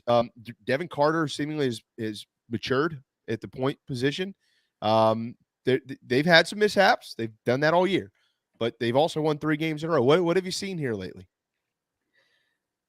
Well, I mean, I think our last conversation, I kind of pointed to that potentially happening on Saturday. Now, if you'd have told me Keyshawn Bryant would be miserable and that, you know, Wildens Levesque would put up goose eggs and James Reese would go 1 for 8 from 3, I would have been like, there's no way you're winning that game. But they did. They shot 51%. Here's the big stat was LSU would have been completely blown out of the game had it not been for points off turnover. It was 28-9 in favor of LSU on points off turnover. That's the key WTF stat. But South Carolina also shot 51% from the field against the number 1 defense in the country when their starting point guard, Pinson, is on the court. And I think the job that James Reese did defensively, now he's got to hit more shots for this team to get in the NCAA conversation, which I'm sure we'll get to in a minute. Yeah. But, I mean, he was 1 for 8 and then 1 for 6 against Ole Miss, and we all know what that one was. Okay, it wasn't intentional. I mean, yeah, you're trying to make a heave from just inside midcourt, but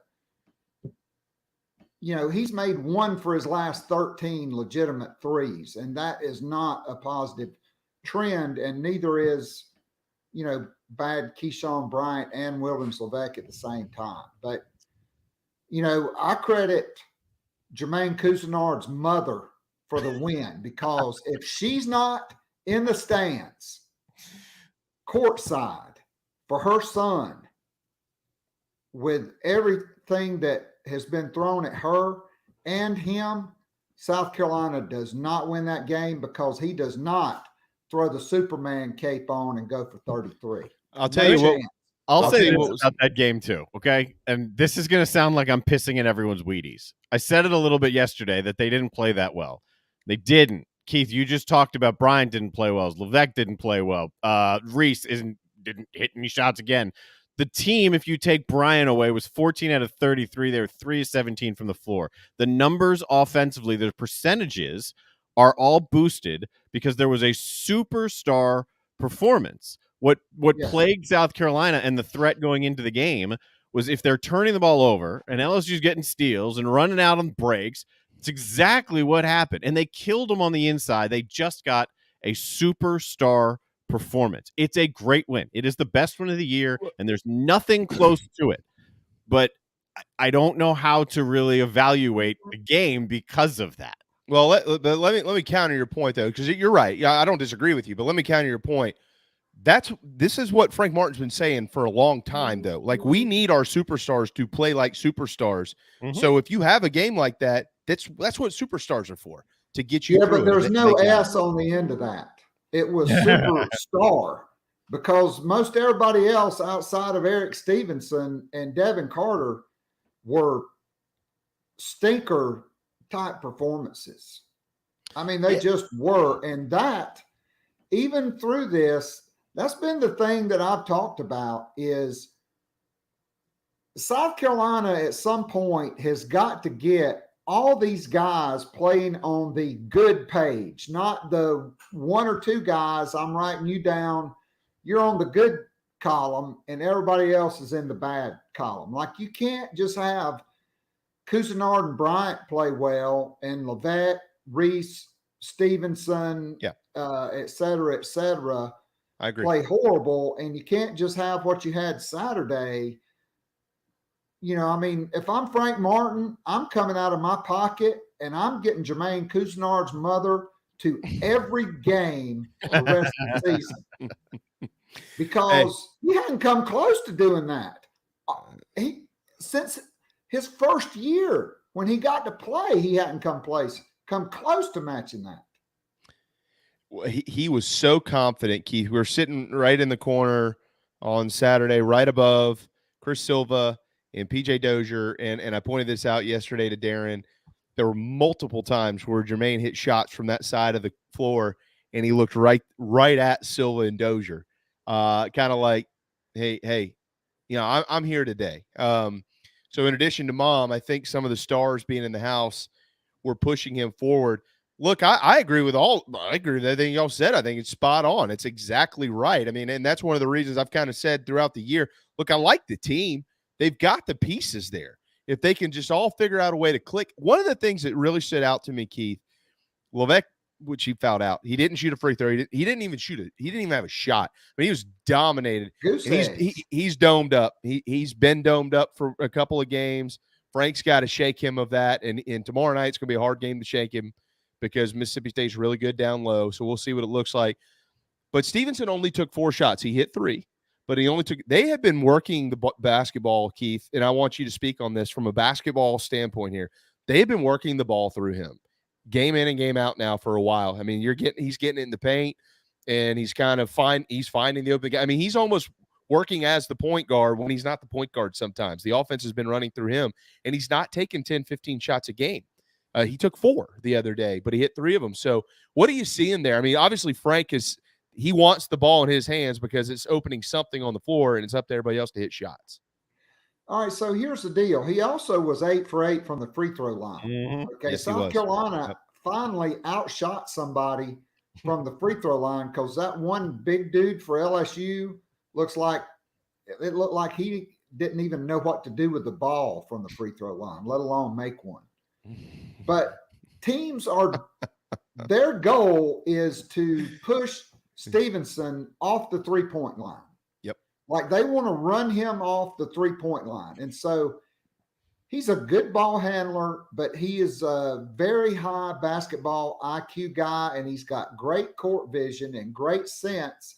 And when they run him off the 3-point line, if he can't get an open mid-range, he sees the rest of the floor, and he is, in essence, by driving the ball from one side of the floor towards the paint, then he's sending it to the other side of the floor against a defense that's collapsed because it's almost like throwing it into the paint and have the defense collapse and then kick it out to an open shooter. He's doing that through dribble penetration. It's fun to watch, Keith. I really like when Frank says Eric Stevenson tells me he wants to be a coach. The guy's going to be a coach one day. I mean, he knows what's going on out there. Lately he's been, when he shoots, a lot of them have been going in. Look, he's made 2 or 3 of the most big-time contested threes I've seen, 2 at Ole Miss, where the guy's all over him. There's no room to shoot. He's hemmed in on the sideline, and he just goes up and knocks it down and wills the ball into the basket. Keep shooting, Eric. Probably going to need a big night tomorrow night. Keith, where are they? You follow this inside and out. I know where they are in the net rankings. I get it. I know where they are in the standings. Where are they? They're 16-10. They have Mississippi State tomorrow night, who's also 7-7 in the league. If they win the game, where are they? Are they? How close probably are they? Go down to 95. I know. Well, Florida beat Auburn, and they dropped 3 spots in the net rankings. Florida's going, now wait a second here. Yeah, but, I mean, it makes no sense, okay? It's all built on offensive efficiency, but hey, not only did South Carolina beat LSU, which was 16, they shot 51% from the field. That's pretty efficient to me. I don't care about the 20 turnovers. They shot 51% from the field, and they won the game. I think these computer-generated models based on offensive efficiency are overrated.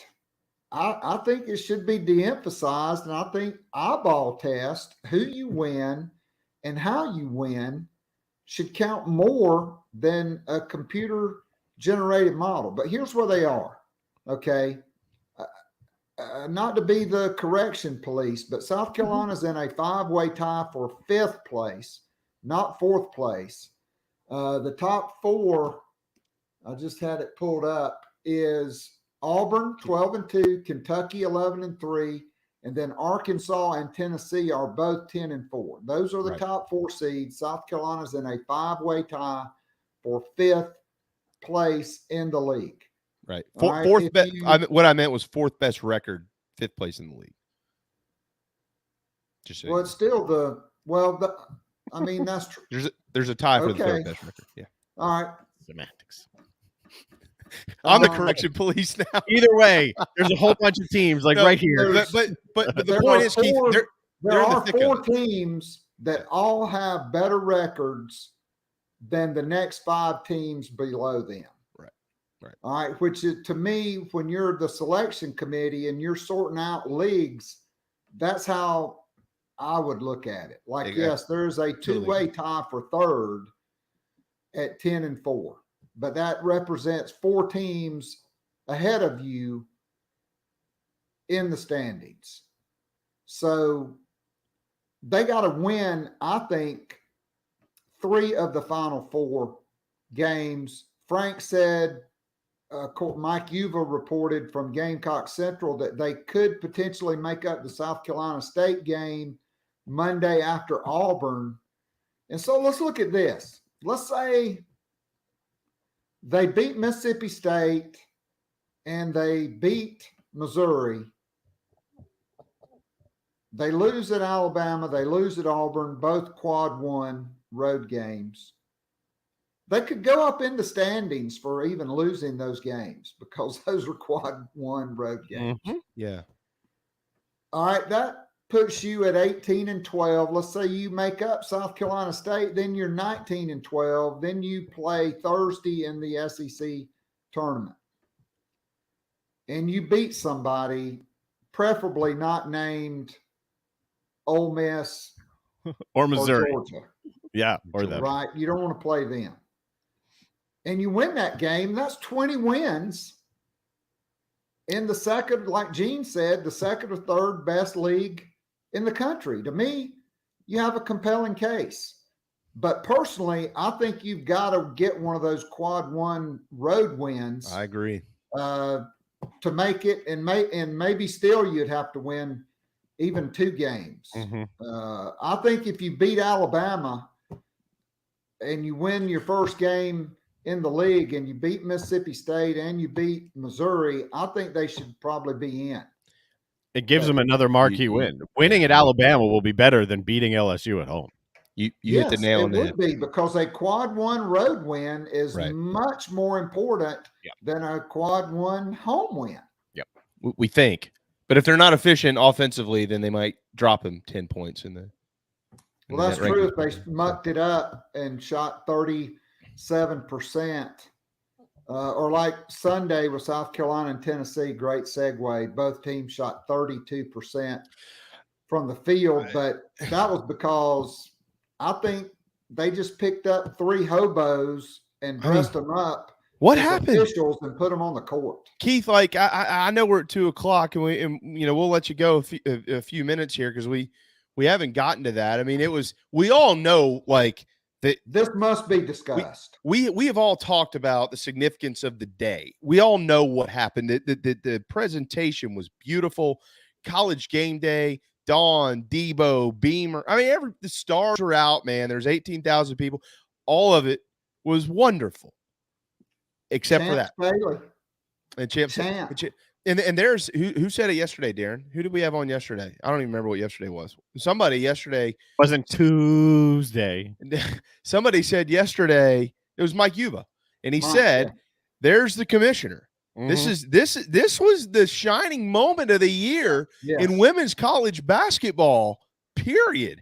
Like it was the moment of the year in the league and across the country. There was college game day, everything's there. And then these 3 morons go out and I don't even know I couldn't even describe it for you. It was Keith, you describe it. You say, except for the F word. You can say literally whatever you want here. That was appalling right in front of the commissioner. He's got to have done something by now. So here's the thing. Like you could probably count on one hand, honestly, the number of truly quality women's college basketball officials. So you send College Game Day to Columbia to cover the number 1 team in America against Tennessee, the most storied program in SEC history, now against the new most storied program in SEC history with a historic head coach. You put it on ABC, you send College Game Day. This is the grow the game, grow the sport afternoon. Sunday afternoon, 1 p.m. Eastern time. And so because it's on ABC, people are going to be flipping channels. They're just going to happen by the game. And when none of those officials that I could count on one hand are on the court, when the top crew in the country is not assigned to that game, when at least 2 of the top 5 officials in the country or 1 of the top 5 is not in that game, you're setting yourself up for failure, because what you get is just a shit show. I mean, I don't know any other way to put it. It was the most. I talked to a friend of mine who's been watching basketball for over 60 years. Okay, shout out Rod Jernigan, the Jernigan Law Firm in Sumter or Florence. I've never seen a game on TV that was as poorly officiated as that game was. And you can't, like Aaliyah Boston's second foul the first half. Mm-hmm. She makes a clean block on a shot where she is at least that far away from her opponent. And she is under the basket, and the official on the sideline that is shielded off by the Tennessee player and can't see it calls the foul. That's a problem. When Aaliyah Boston offensive rebounds, or Letitia Mehier or Bree Beal, and they get the crap knocked out of them time after time after time, and it's not called. And then Camila Cardoso or Boston makes a legitimate play and there's fouls called. That's a problem. South Carolina wins that with a legitimate officiating crew, in my opinion, wins that game by 25 points simply because of the number of extra free throws they're going to take or the players that are going to be fouled out on the other team. Mm-hmm. Well, Tamara Key's good, but dude, she got 10 block shots, and yeah, I mean, I don't know. It's a stark, and I'm not advocating for home court advantage necessarily, but it's a stark contrast for when we talk about Duke playing at home in men's basketball. I mean, when you walk into Cameron that most calls are going to go Duke's way, but that is not the case for the South Carolina women, or at least it's certainly. So what do we do? And again, we probably have Darren 2-3 minutes left here, and then I have to go. But what do we do? I mean, look, when Dawn doesn't like something, Keith, she says it literally about anything she wants. She just speaks of it. But if you say something about officials, you're going to get a knock on the door that says, you can't do that, and we're going to fine you. She's got plenty of money these days. She could probably afford the fine. I'm sure Coach Tanner would chip in a little bit on that as well if it would help improve the game. So what do they do? How do they improve it? It's not good. Well, here's the thing. Number one, I think from what I was told from multiple people that were courtside at the game, her and her entire staff, look, when Aaliyah Boston is animated about foul calls, or Camila Cardoso looks like, the price is right and they just gave her a new car behind door number 3 or whatever, let's make a deal. There's an issue, and she's aware of it, and her assistants are aware of it. And trust me, she made her feelings known multiple times, but South Carolina still won the game comfortably. They're still in pole position. They wrapped up at least a share of their 6th regular season crown. Yep. They're going to be the number 1 seed because they're not going to lose both of these games.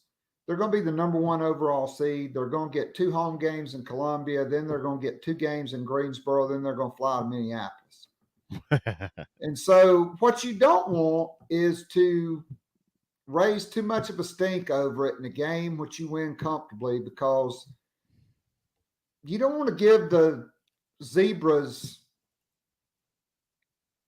an excuse to kind of show you, hey, I'm in charge here, not you. Right. And so I think it's just Dawn Staley biting her tongue and being the adult. And I mean, look, she's voiced plenty of frustration over officials, and it is a huge issue. Like, look, there's no sport that's on national TV multiple days a week and on these networks that is as poorly officiated. There's not. Yeah, maybe sports that are not on TV, maybe they are. But if you want to grow the sport and grow the brand, you've got to incentivize officials. You've got to grow officials. Maybe you need to start using some of the men's officials in the women's sport.